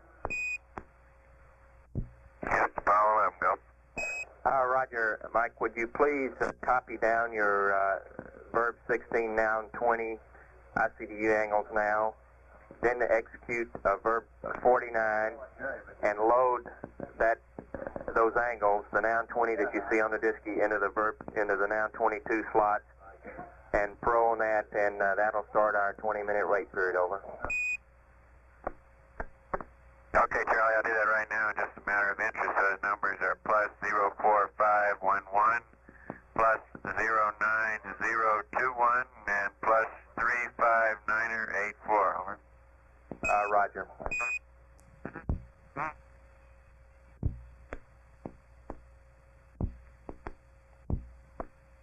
Yes, to Apollo 11, I've done that, and of course I got an immediate 5018, so I guess we're set up to proceed from here, and I'll start the 20-minute timer. That's affirmative. Houston, I still question that 7/10 rate with 2/10 loaded into the depth, so could you explain that one? Roger, we're working on it. Stand by one. Okay.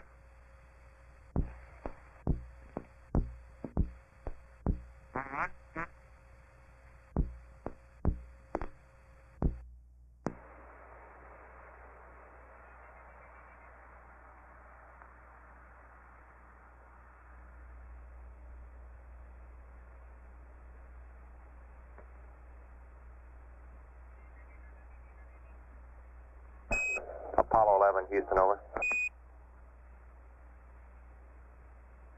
Yes, Apollo 11. Roger, we got a little laser visual experiment we'd like for you to do for us. If you got the Earth through any of your windows or through the telescope, would you so advise, over?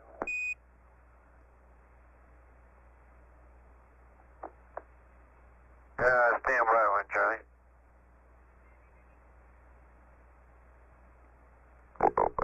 At this roll attitude, what should our high gain angles be? Maybe that would help us locate you. We don't see you right offhand.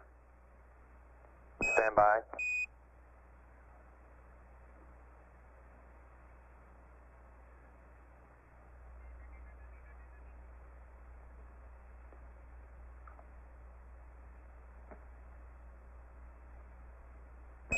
Hello, Apollo 11, Houston. Those high gain angles are pitch minus 70, yaw 90.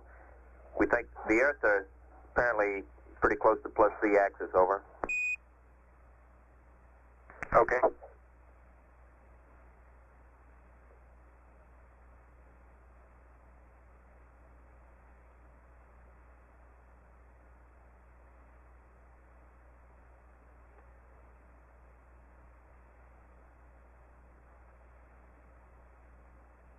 Okay, Charlie, I got you in the telescope.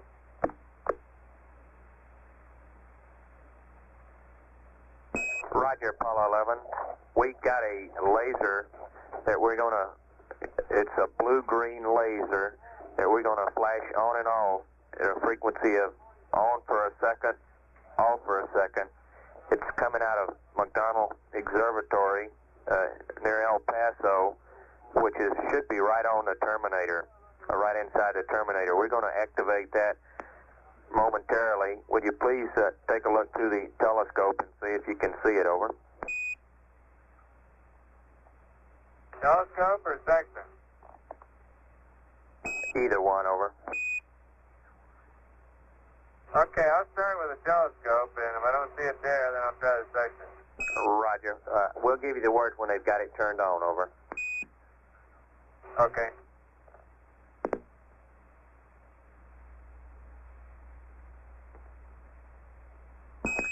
Houston, they don't have it turned on yet. We'll give you the word when they got it turned on, over. Okay.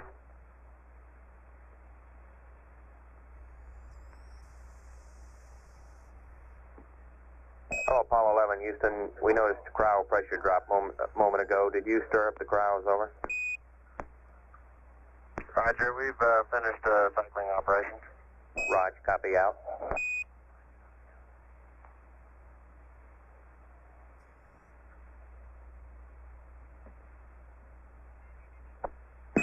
Hello, Apollo 11, Houston. McDonald's got the laser turned on. Would you take a look? Over. Okay, Charlie. It's bluish green.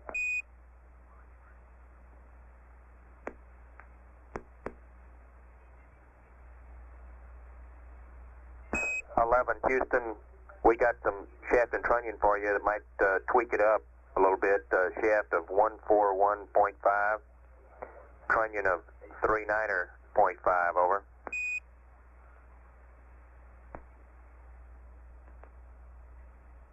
Apollo 11 Houston, if you see it, it should be coming up, appear to be coming up through the clouds. McDonald reports that there's a break in the clouds that they're beaming this thing through, over. Roger.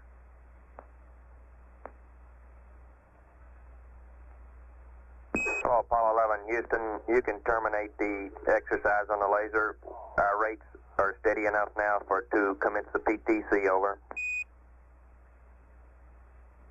Okay, Houston, neither Neil nor Mike can see it. Incidentally, those shafts and trunnions just missed pointing at the world. Roger, thank you.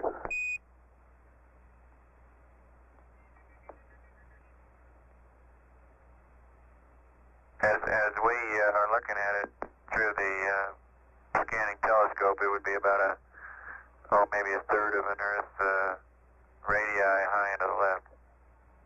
Roger.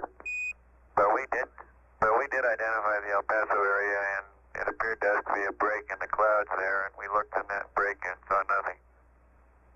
Roger, thank you much, out.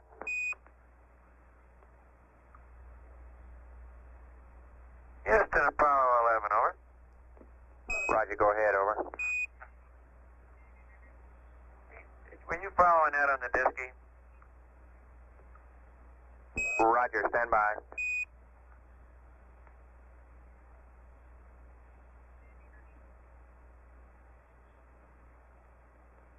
Uh, 11 Houston, what's your exact question, over?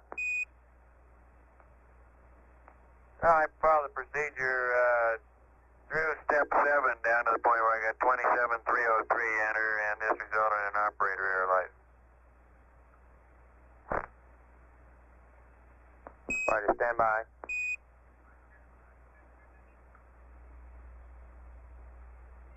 Apollo 11 Houston, stand by a moment. We'll have an answer for you momentarily, over. Okay, appreciate it, Charlie. Now the light's gone out without any further Disky action. Roger. Oh, it's correction. Stand by. That's not so. Roger.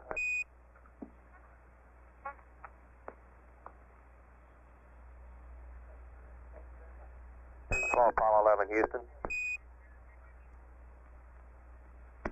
Houston, Apollo 11. Roger, we finally got concurrence on our problem here, and with 50 guys looking at it. When we were sitting in the 5018, we attempted to load the erasable before you terminated the VERB 49.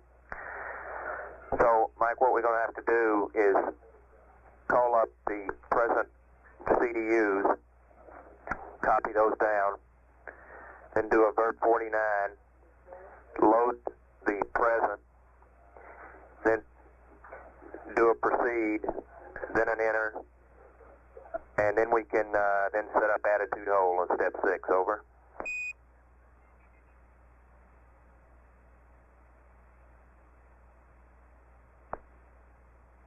Okay. I think that's what we did last time. It appeared to us that we attempted to load the erasable prior to entering on the VERB 49, which VERB 49 was still running, and it clobbered the CDUs, over. Okay. Here's the Apollo 11. We're moving at the proper rate. Hallelujah. 11 Houston, it looks great to us now, over.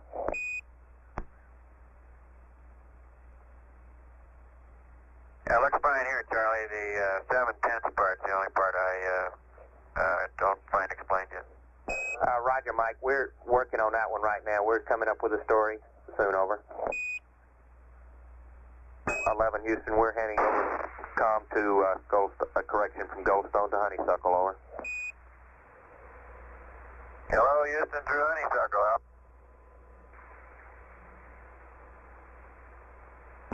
Apollo 11, Houston, go ahead, over.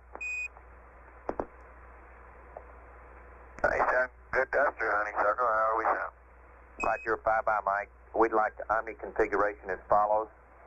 Omni Alpha placed in Bravo. Omni to Omni. High gain track to manual. High gain yaw 270. Pitch.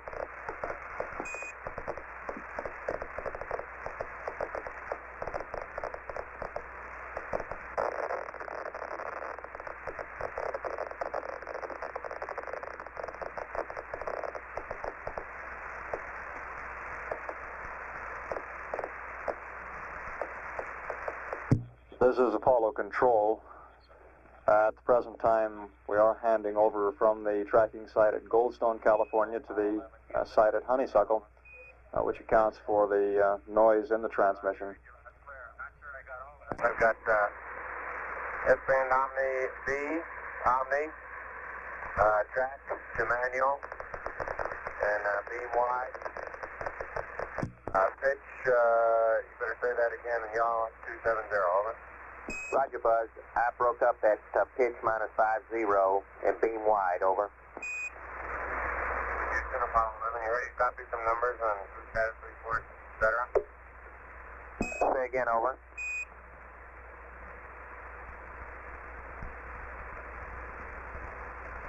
Roger, you ready to copy some numbers on status report, etc.? Roger, go ahead, over.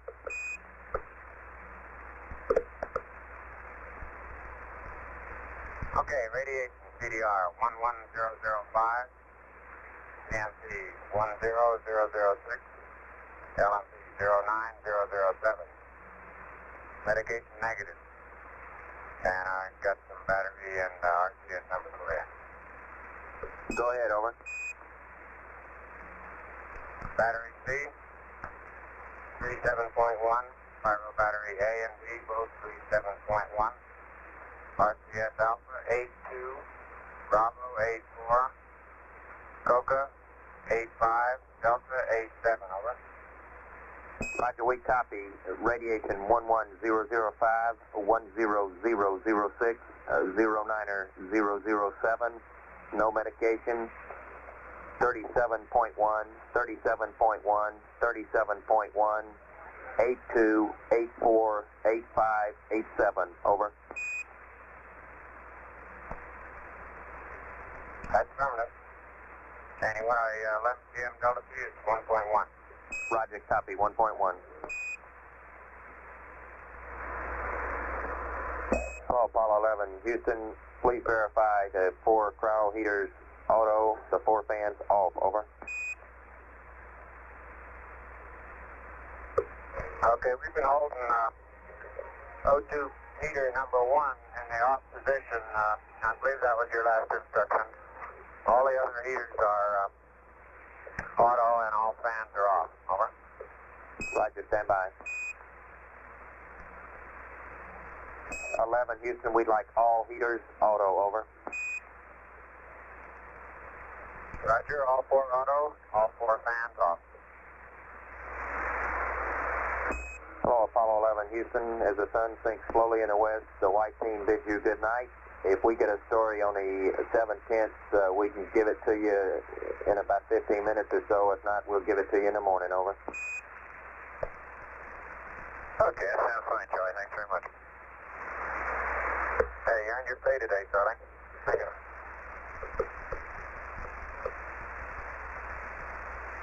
All right, good night, all. This is Apollo Control at 36 hours 11 minutes. At the present time, Apollo 11 is about 134,000 nautical miles from Earth. The velocity is 4,216 feet per second. During that last series of transmissions from the crew, we received a status report from Buzz Aldrin reported that the crew has, in the past 24 hours, taken no medication. This is similar to the crew status report that we received from them last night. We bid them good night at 36 hours 9 minutes, or about 2 minutes ago. We anticipate that the crew will probably have a few more housekeeping type chores aboard the spacecraft before they actually turn in, and also will probably be combining their eat period with the first part of that sleep period. At 36 hours 12 minutes into the flight of Apollo 11, this is Mission Control, Houston.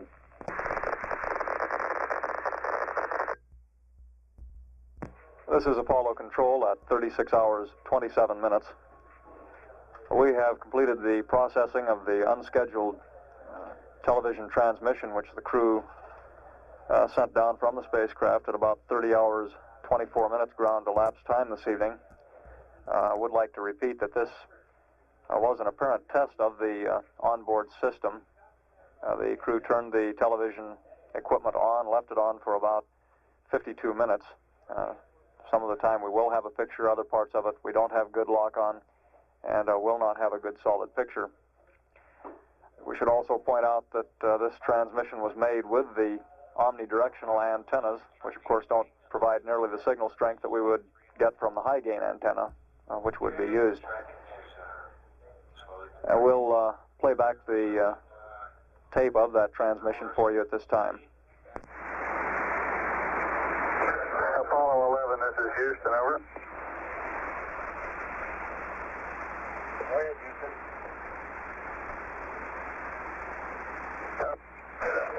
11, this is Houston. Goldstone reports they're receiving a TV picture coming down from you all. A little snowy, but a good TV picture, over. Roger, we're just testing the equipment up here. Roger. Ask them if they can read the numbers. Oh, okay, stand by.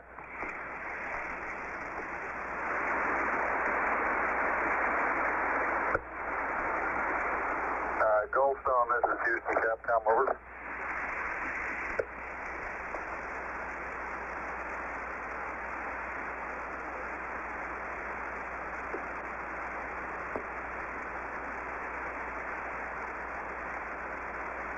Houston, Capcom, Goldstone M&O, go ahead. Roger, stand by a minute, Goldstone. 11, this is Houston. What numbers are you referring to, over?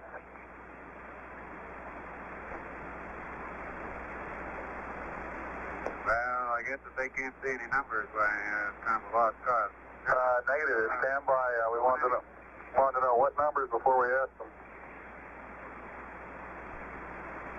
Okay, I'm showing them a disky, and I'd like to know whether they can read what's showing on the disky, and also whether they can see PROG, VERB, and NOUN, over. Roger, stand by a second. Goldstone M&O, Houston, Capcom, over. Capcom, Goldstone, go ahead. Roger, did you copy the spacecraft request? That's affirmative. I am reading the numbers on our monitor here. Okay, that's Sima. Roger, that's both the numbers on the disky itself and the little words like program and verb, noun, computer activity, things of the sort. Roger, I can read the numbers clearly. We can't distinguish what the words are because it is a little snowy. Roger. Thank you. Okay, I read verb, noun, and program. Roger, you see over in the left-hand corner there's a big square one that says computer activity, comp activity? Roger, I see a flash occasionally in that area. Right, that's the one. Okay, it looks like he's moved the camera at this time. Roger. 11, this is Houston. Goldstone M&O reports that they can read the numbers on the disky.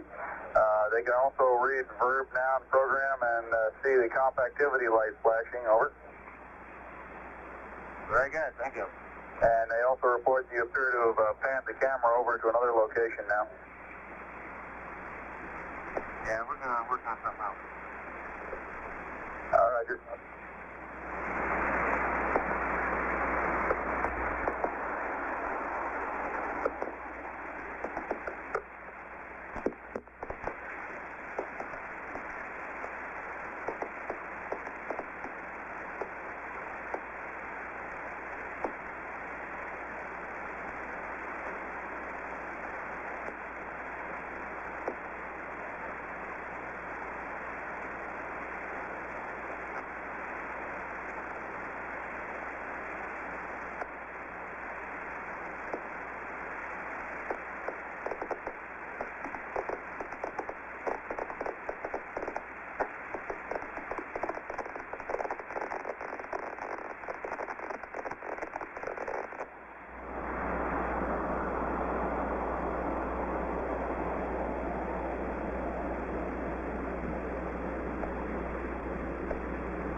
This is Apollo Control. The view that we have at the present time appears to be out the window of the command module, looking at the lunar module docking target.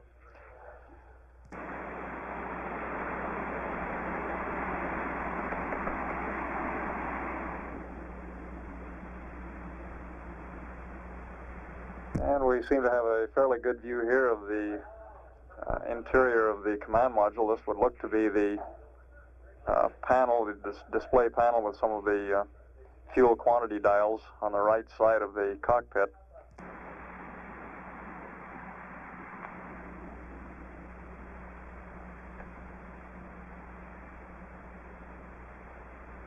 At the time these television pictures were transmitted from the spacecraft, Apollo 11 was about 121,000 nautical miles from Earth.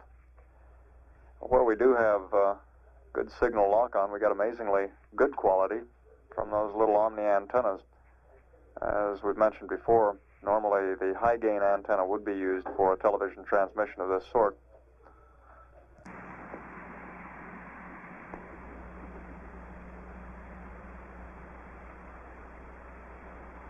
And we could almost make out a face in that one, and somebody's hand down at the instrument panel.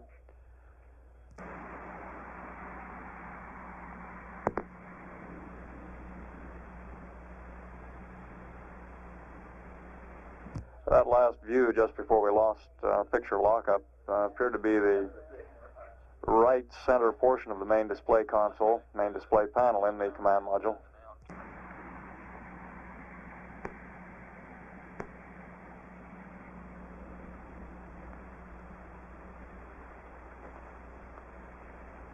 For a brief moment there, we had a picture of a somewhat placid Neil Armstrong closing his eyes momentarily. Another crewman to his left, I'm not sure at this point that I can make out who it was. It did appear it might have been Mike Collins.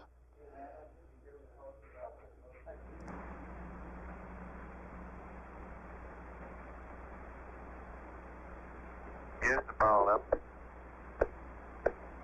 Go ahead, 11. Oh, Charlie, is that you? That's me. How are you there? Oh, just fine. How's the old white team today?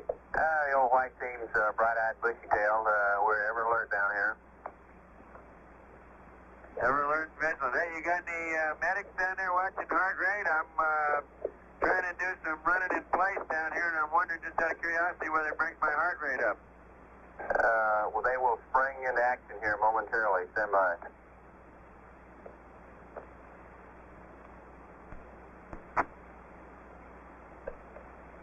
Well, that was Mike Collins commenting that he was doing some running in place exercises. We may get a brief view of that a little later on in this transmission if the picture stabilizes and holds still for us.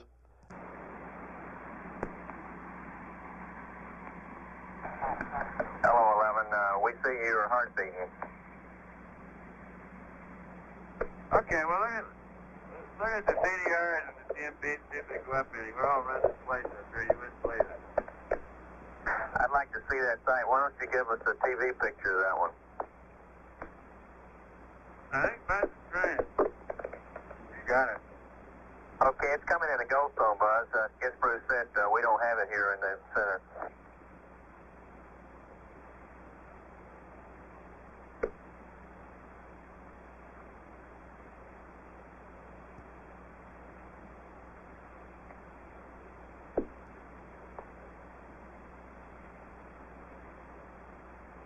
Wait, this isn't going to help out the PCC very much.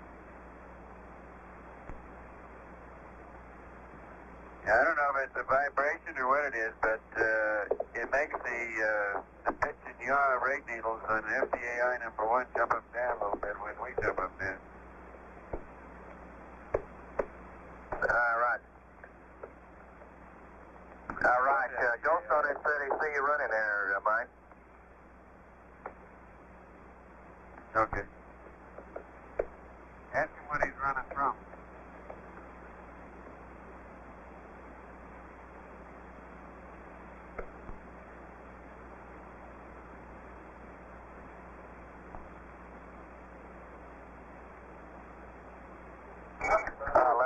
Houston, Mike, we see about a 96 heartbeat now. Okay, thank you.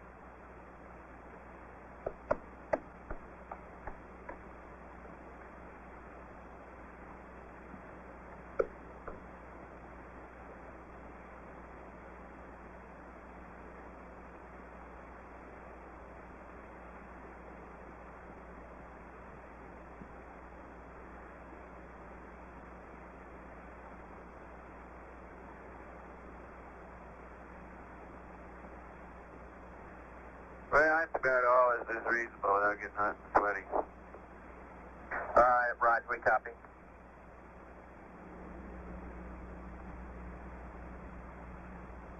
Goldstone should be getting about the best picture of the Earth we can get right now. Roger, Mike. Thank you much.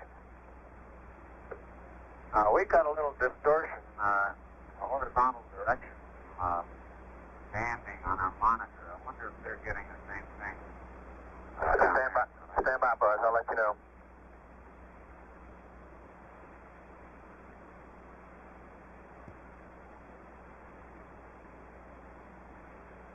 I guess it'd be more described as a waviness.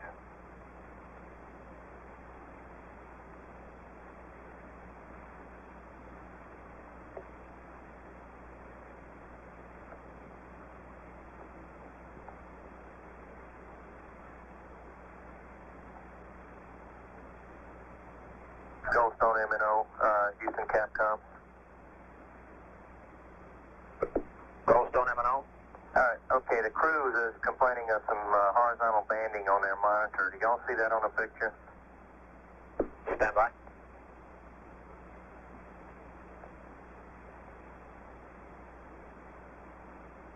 They wouldn't see it right now. We don't have anything in focus, Charlie. Roger, he's checking on it. I'll see if they had it earlier. Stand by. I guess when we were showing the Disky or when we were showing the Earth might be the better time. Okay.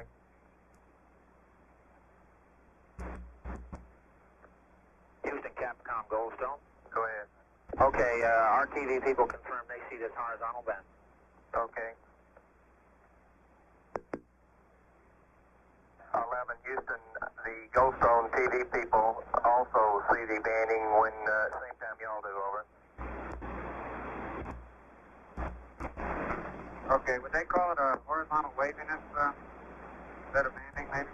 No, I'm not talking to them directly. Stand by, Buzz. Let me see how they describe it. Goldstone MNO, Houston Capcom. Could you put the TV guy on the loop, please? Capcom Goldstone, Roger.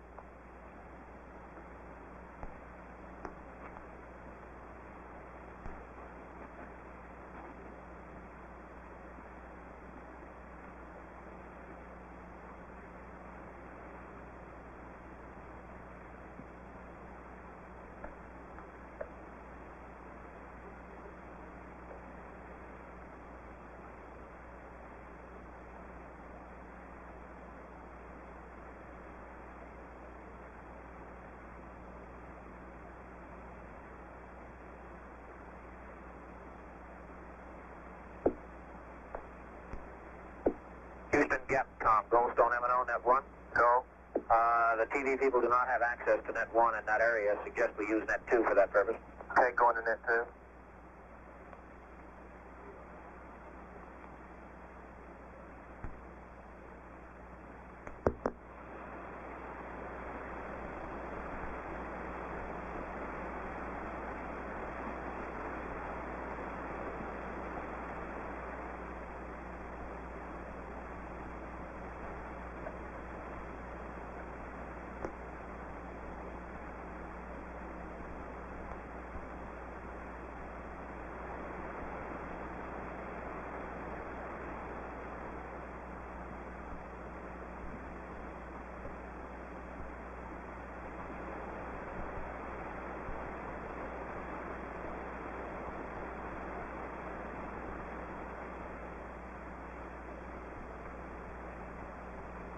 Oh, Apollo 11, Houston, the Goldstone TV guys say that they have some horizontal banding across the upper part of the picture and across the lower part.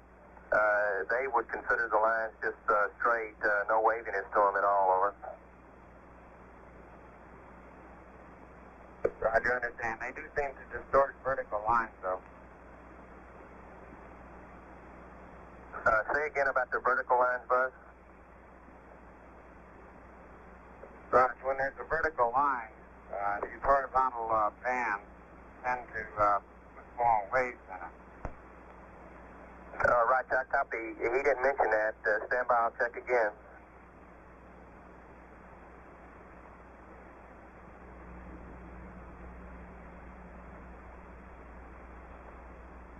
Hello, 11, Houston. The Goldstone TV said that when you get a sharp vertical line on a picture where the horizontal banding goes across, it does appear to bend it slightly. It's the same as Apollo 10, they said. Looks okay to them, over. Okay, I understand. It's not our monitor. It must be the transmitter of the system. All right, I guess so, Buzz. We'll have them look into it and see if they can suggest anything.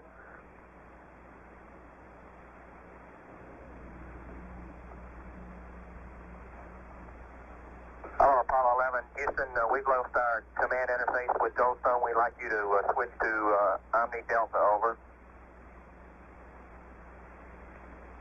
Roger, going to Delta. Roger.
Hello, Apollo 11, Houston. We'd like you to terminate the O2 purge if you have not done so already. And the TV camera people say that the lines are inherent in the camera buzz, and it's something that we expected.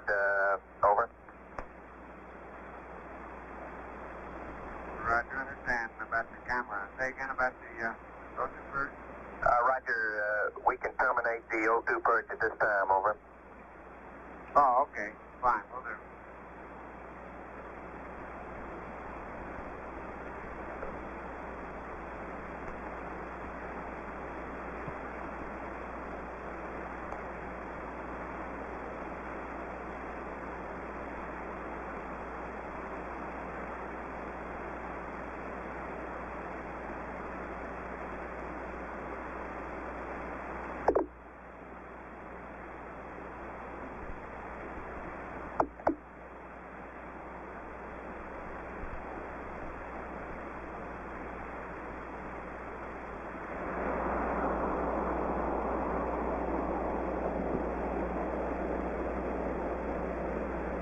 Hello, Apollo 11, Houston. Please select Omni Bravo on board, over. Take on the Bravo, Charlie. Roger. How's everything going down there? You guys happy with Spacecraft systems? Roger, affirmative. Everything's looking really good to us, over. Okay, same here.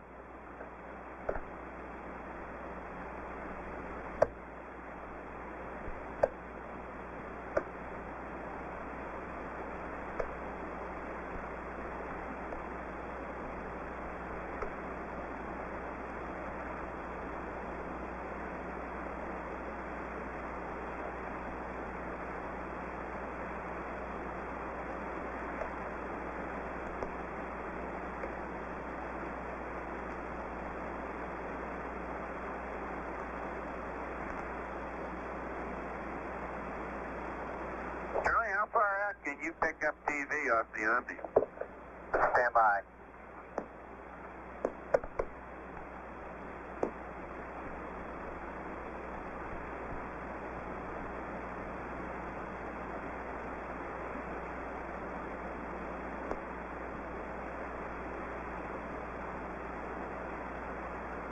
Apollo 11, Houston, we're just about at the limits where we can get any kind of picture at all on the Omnis on the TV. The picture, I guess, would be just almost zero at this point. Okay, well, for this TV program coming up in a couple of hours, you might give some thought to how you want us to stop PTC, if you do, for the best high gain angle, and also it'd be nice if you could stop us at such an attitude that we'd have the Earth out of one of our windows. Roger, 11, we're thinking about that. Okay.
This is Apollo Control. That concludes the replay of the test transmission from Apollo 11. That transmission occurred about 2 hours prior to the regularly scheduled TV transmission this evening. The crew apparently testing out the onboard system. We received about 52 minutes of intermittent television using the spacecraft omnidirectional antennas. And as you can see, it's particularly near the end. This appears to be just about the limit of television reception from the Omni antennas. At the time of the transmission, Apollo 11 was about 121,000 nautical miles from Earth. During the replay of that television transmission, we accumulated a very short amount of tape, one or two brief comments from the crew who are in their sleep period at this time. We'll play back that tape conversation for you now.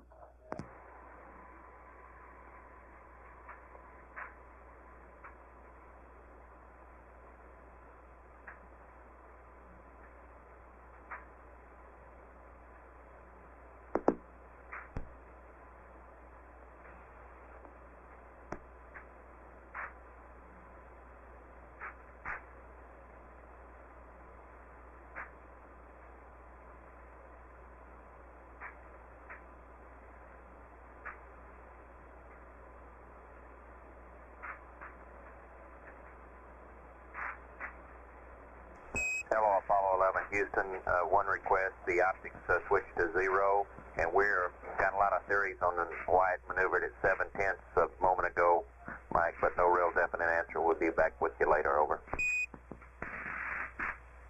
Okay, no rush, Charlie. Thanks.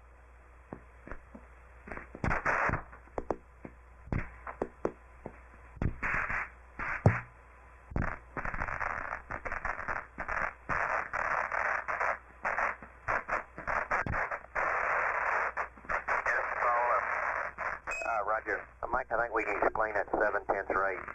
When the first time through, we failed to go through the verb 49, so we had a large error between our actual CDU and desired CDU and roll. And with that situation, the DAP, or the vehicle will roll, or will maneuver rather, at a rate that is loaded in, which was 3/10 plus 4/10 rate, and it will limit at 4/10 above the desired rate.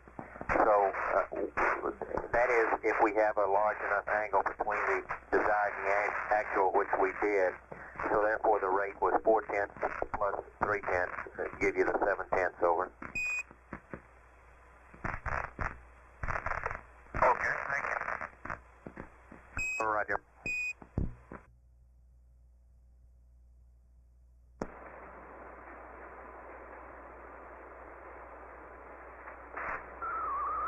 At this time, Apollo 11 is 137,219 nautical miles from Earth. The spacecraft is traveling at a speed of 4,132 feet per second. Here in Mission Control, things have settled down into a rather quiet nighttime routine. We said goodnight to the crew at about 36 hours, 36 hours 9 minutes to be exact, a little over an hour ago. We did hear from them once or twice since then,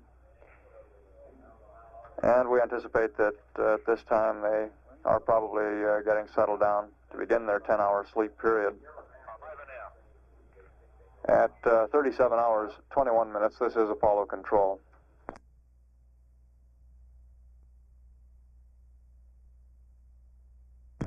This is Apollo Control at 38 hours 26 minutes. Here in Mission Control, we are presently going through the shift change. Flight Director Glenn Lunny and his team of flight controllers are coming on to replace Gene Kranz. The capsule communicator on the upcoming shift will be astronaut Ron Evans. Flight surgeon John Ziegelschmidt reported that 2 of the 3 crewmen apparently began sleeping at about 38 hours ground elapsed time, or about 26 minutes ago. The two that are asleep are Command Module Pilot Mike Collins and Commander Neil Armstrong. Lunar Module Pilot Buzz Aldrin at last report was still awake. We expect the change of shift press briefing will occur at about 11:15 Central Daylight Time. At 38 hours, 27 minutes, this is Apollo Control, Houston.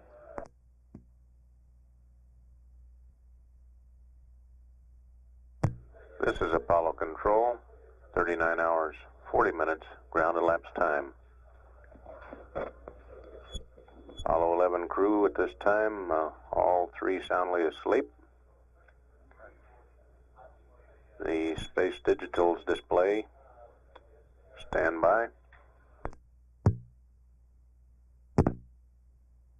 Space Digital's display here in Mission Control now showing 82,905 nautical miles out from the moon.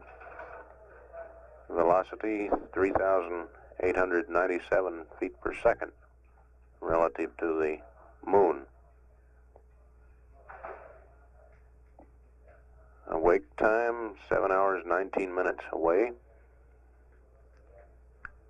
Spacecraft presently over the west central Pacific.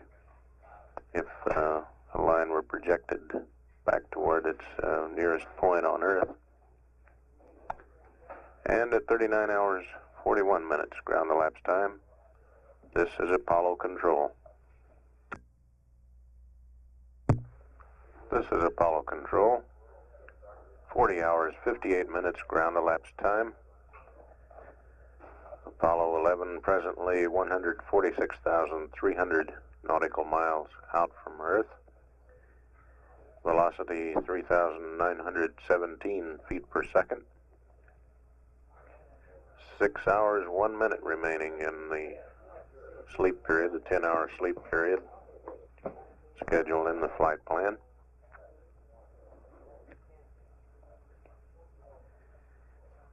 Rather quiet here during the night watch by the black team, which tonight is being headed up by Flight Director Jerry Griffin, who is spelling the usual black team Flight Director Gene Lunny.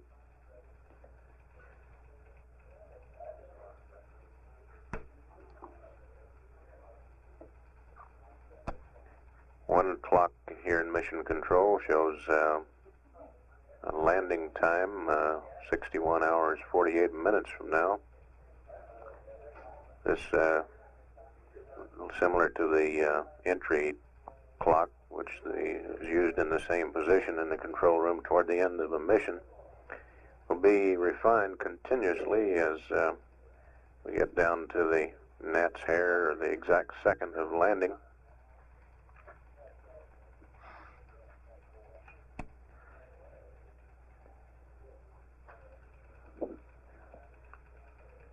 At 40 hours 59 minutes ground elapsed time, this is Apollo Control. This is Apollo Control, 42 hours 28 minutes ground elapsed time. The crew of Apollo 11 still asleep at this time, some 4 hours 31 minutes remaining in the scheduled 10-hour sleep period. Altitude now from the moon, 76,529 nautical miles. Velocity from the moon, or toward the moon, 3,842 feet per second. Relative to the moon, that is. And at 42 hours 28 minutes, this is Apollo Control. This is Apollo Control, 43 hours, 29 minutes, ground elapsed time. Apollo 11 presently on a spot directly above or directly out from the Malay Peninsula. Some 3 hours, 30 minutes remaining in the scheduled 10-hour sleep period for the crew. And if the space digital display were up here at the time coming out of the computer, we would know what the distance and velocity were. So at 43 hours, 29 minutes, ground elapsed time, this is Apollo control.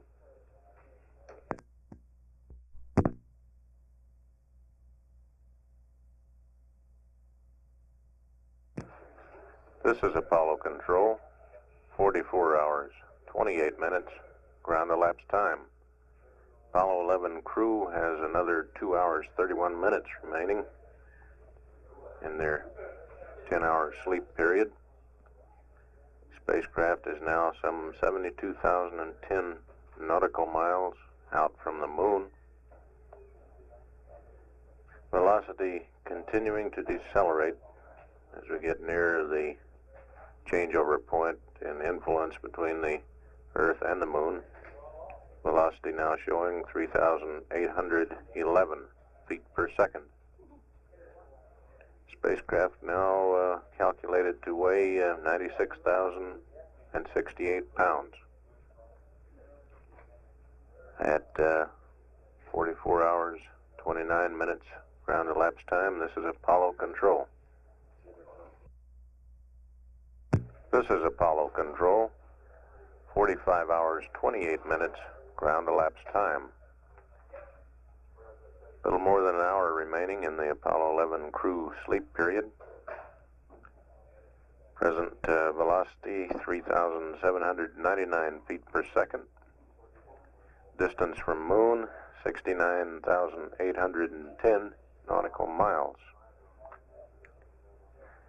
Apollo 11 will continue decelerating as it gets to the point where the moon's sphere of influence overcomes the Earth's sphere of influence. This point will take place, this event will take place at 61 hours, 39 minutes, and 57 seconds ground elapsed time, according to the flight dynamics officer. At this point, the spacecraft to moon distance will be 33,822 nautical miles. Spacecraft to Earth distance 186,437 nautical miles. The velocity will have slowed to a relative crawl. At this point, it will be Earth referenced 2,990 feet per second. Moon referenced 3,772 feet per second.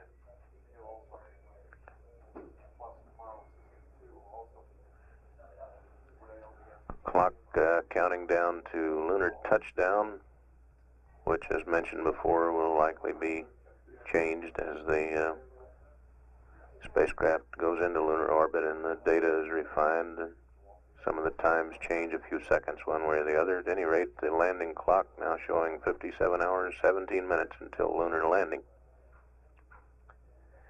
At 45 hours, 30 minutes ground elapsed time, this is Apollo control. This is Apollo control, 46 hours, 28 minutes ground elapsed time. A little more than a half hour remaining in the crew sleep period. Members of the green team of flight controllers, headed up by Prime Flight Director Cliff Charlesworth, are coming into the control room at this time. And at each console, the handover is taking place from the Black Watch. At the present time, the Apollo 11 spacecraft is 67,518 nautical miles out from the moon, traveling at a velocity of 3,787 feet per second.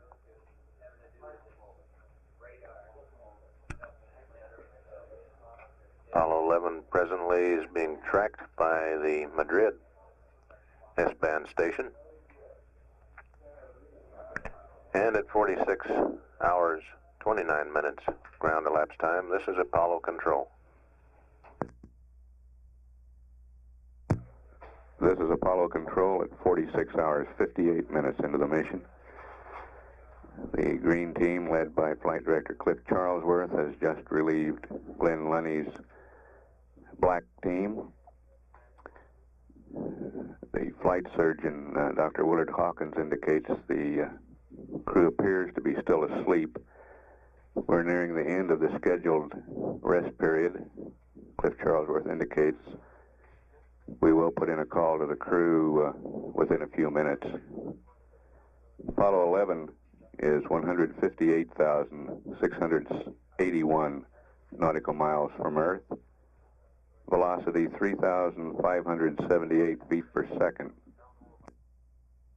Spacecraft weight is 96,068 pounds.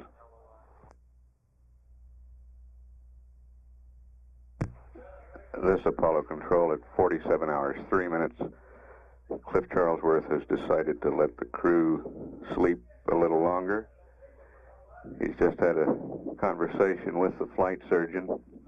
Dr. Hawkins reports all indications are that the crew is sleeping soundly.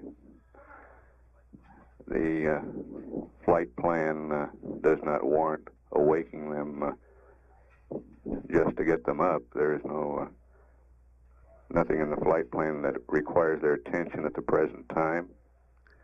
So the flight director has made a decision to not put in a call to the crew and wake them.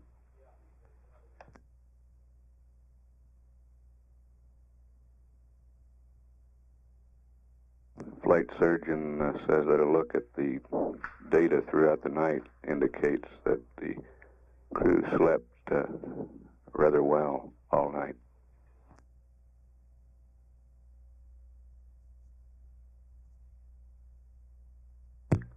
This is Apollo Control at 47 hours, 41 minutes into the mission. Small indications the crew is still asleep. We're 41 minutes past the end of the scheduled 10-hour rest period now. Flight Director Cliff Charlesworth has decided to let the crew remain asleep, not awaken them from the ground. There's no need to awaken them. Nothing scheduled in the flight plan that requires their attention at this time.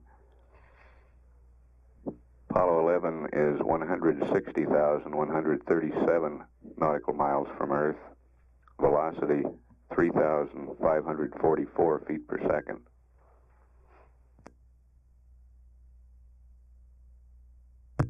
This is Apollo Control at 48 hours into the Apollo 11 mission. Spacecraft is 160,760 nautical miles from Earth. Distance from the Moon is 64,115 nautical miles. Earth referenced velocity 3,529 feet per second. The rest period has now lasted an hour, longer than the 10-hour period scheduled. It's extended to 11 hours now. Flight surgeon says there are indications that the commander, Neil Armstrong, may be awakening, some stirring around. However, we have not yet put in a call to the crew. The mid-course correction 3, scheduled this afternoon at an elapsed time of 53 hours, 54 minutes, has been canceled. The velocity value for that mid-course is only 0.8 of a foot per second. So we will not do mid-course correction number 3.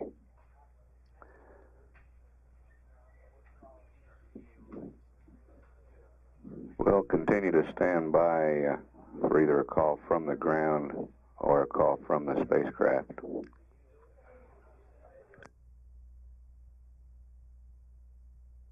This is Apollo Control at 48 hours, 9 minutes.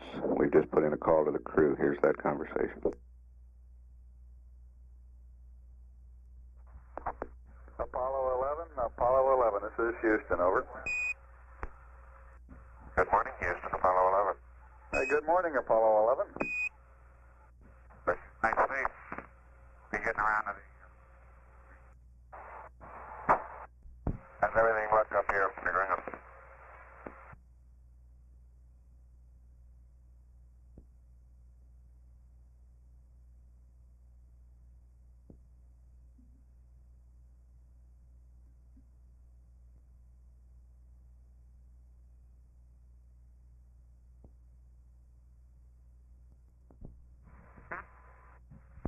Apollo 11, this is Houston. Roger, say again, please. Roger, how do all our systems look? Roger, they're looking great, and as far as we can tell,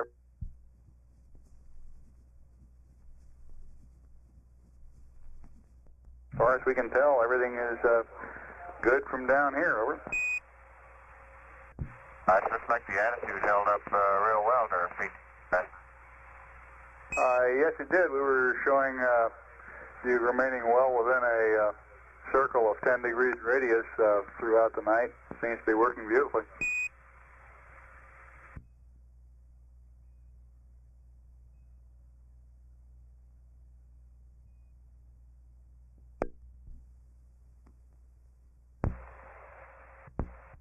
Well, the old green team this morning, did you have a quiet night? Yeah, it was a very quiet night. Down here, the old black team was complaining they didn't get a chance to make any transmissions. Ron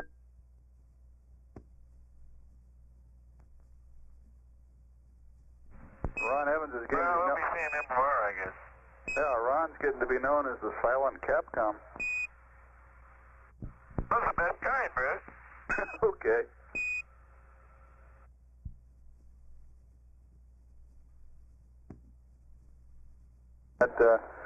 A couple of small items in the way of a flight plan update and your morning consumables update. Over.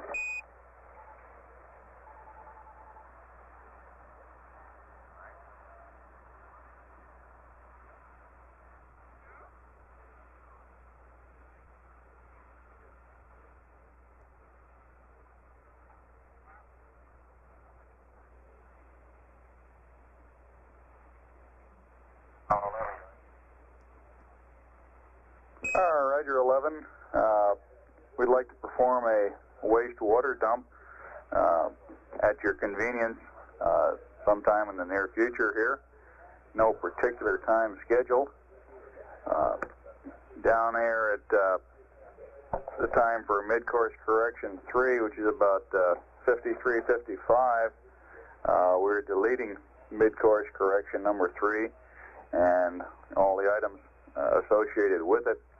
For your information, the calculated value of the burn for mid-course number 3 was 0.8 of a foot per second. That is 0.8 feet per second.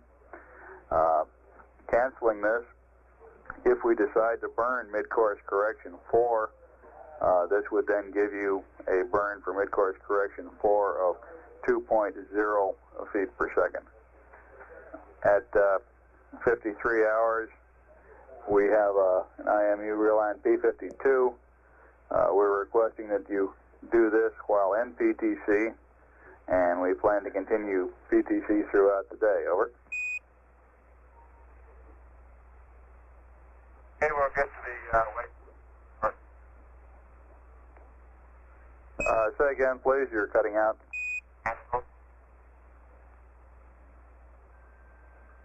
Roger.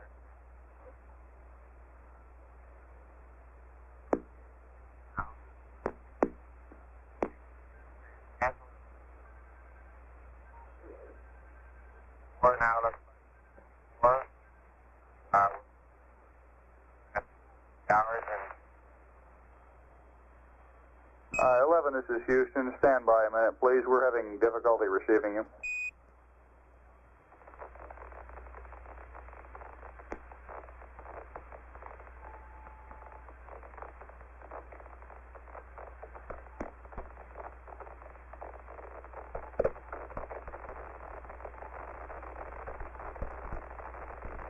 Apollo 11, this is Houston. Radio check, over.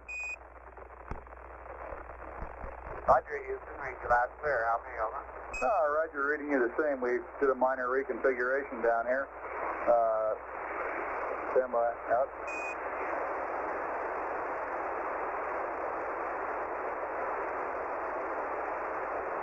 This is Apollo Control. That first conversation was with Buzz Aldrin, and Mike Collins joined in.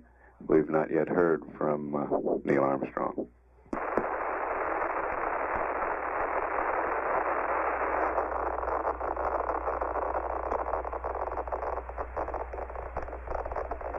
Okay, 11, this is Houston. We've switched your Omni antennas as you roll through the appropriate position. Did you copy the flight plan update items?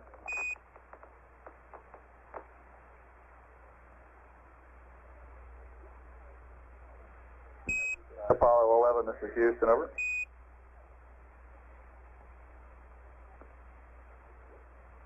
Apollo 11, go ahead. Roger, 11. Did you copy the flight plan update items, over?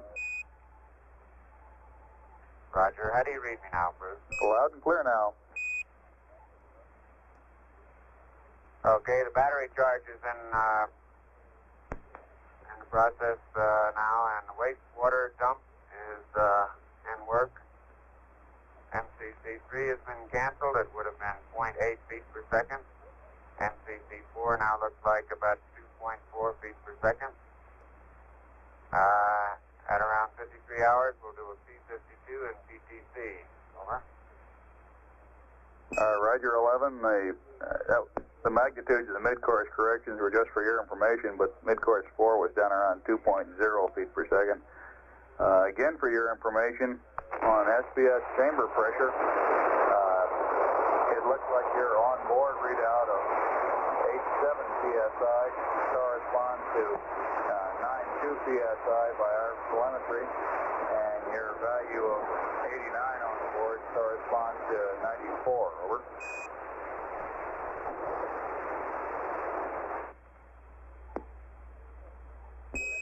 Apollo 11, Houston, radio check on a new power amplifier in our transmitter, over. Roger, read you loud and clear. How many, over? Roger, loud and clear. Did you copy my notes on SBS chamber pressure? Negative. Okay, just for your information again, it appears that your readout of 8.7 psi corresponds to our corrected TM readout of 92. That's 92 psi, and 8.9 on board is really 9.4 psi. Over. Roger, I got you. We're reading about 5 psi low. Roger, and you ready for the consumables update? Ready to copy? Okay, consumables update for GET of 46 plus 00 minus 5.5%, minus 6.5%, minus 2.5%, minus 7.5%, minus 5.0%, minus 2 pounds hydrogen, plus 1 pound oxygen. And that minus 5.5% on the RCS total corresponds to minus 6.6 pounds. Over.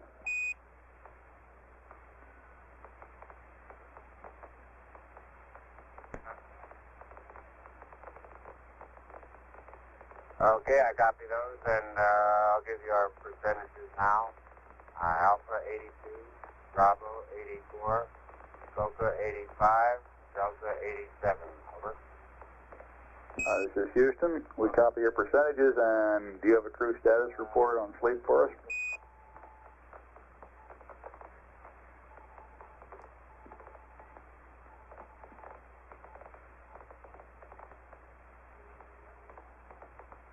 Roger, in descending order 8, 9, and 8. Over. Houston, Roger, out.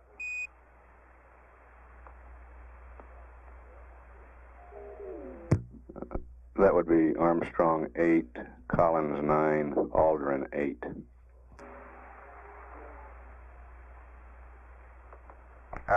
we're getting cryo pressure warning now in the middle of stirring up the pot. Roger, we copy.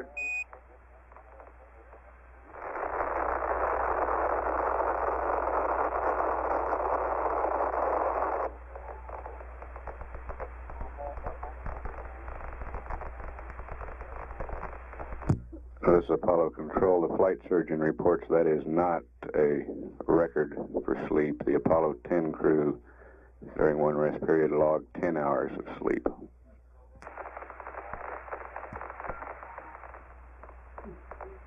Houston, Apollo 11.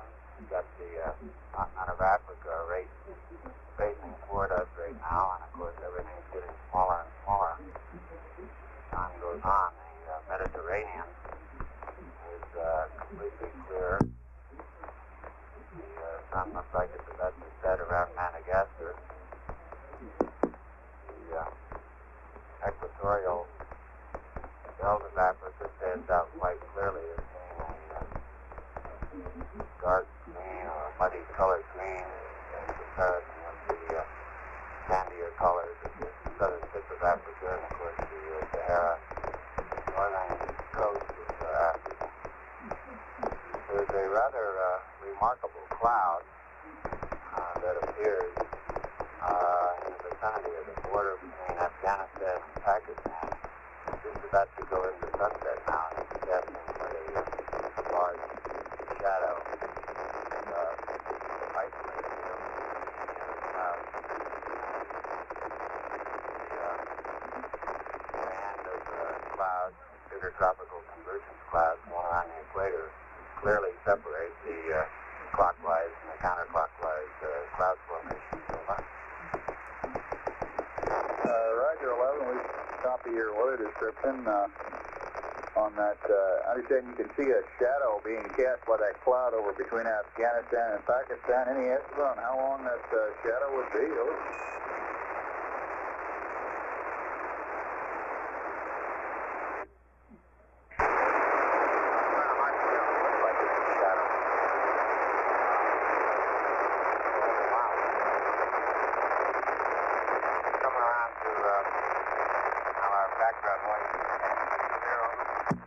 We're getting a lot of background noise now also. If you stand by a minute or so until we roll a little further in PTC, I think things will get better. Okay, it's coming around to the number 1 window. We'll get... Roger, we're hearing you.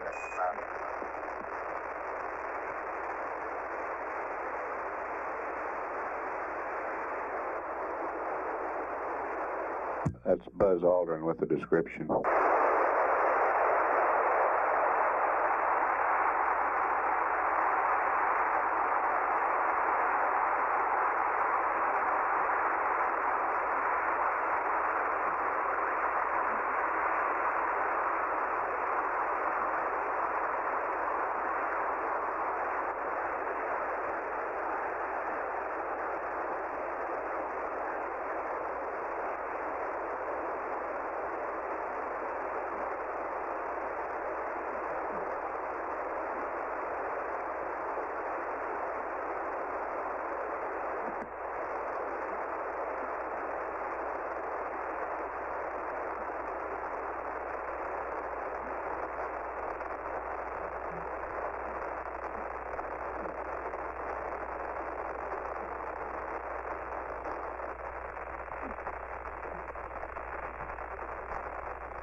11, this is Houston. The noise on the comm seems to have quieted down now. I guess that we rotated a new antenna into view and probably also the Earth out of view in your window. Over. Okay. It looks as though the length of the shadow of that cloud is about the same as the width of the Persian Gulf. Okay, we copy width of the Persian Gulf, and I guess that all I can give you firsthand is a single isolated data point, and that is that it was clear here in Houston this morning, but that's a pretty localized observation. As a result of your wastewater dump, it looks like the PTC mode has been disturbed somewhat. We're showing you about 20 degrees out in pitch right now and about 6 degrees in yaw, which is significantly greater, about twice as much, a little more than twice as much as the deviation you had prior to the wastewater dump. We're watching it down here, though, and we'll let you know if we think any corrective action is required. Over. Okay, maybe we ought to next time split that in half and do half of it on one side and half on the other, something like that. Yeah, we could do that. We were actually pretty interested in seeing what the effect on PTC would be of the wastewater dump. We don't recall ever having performed a PTC on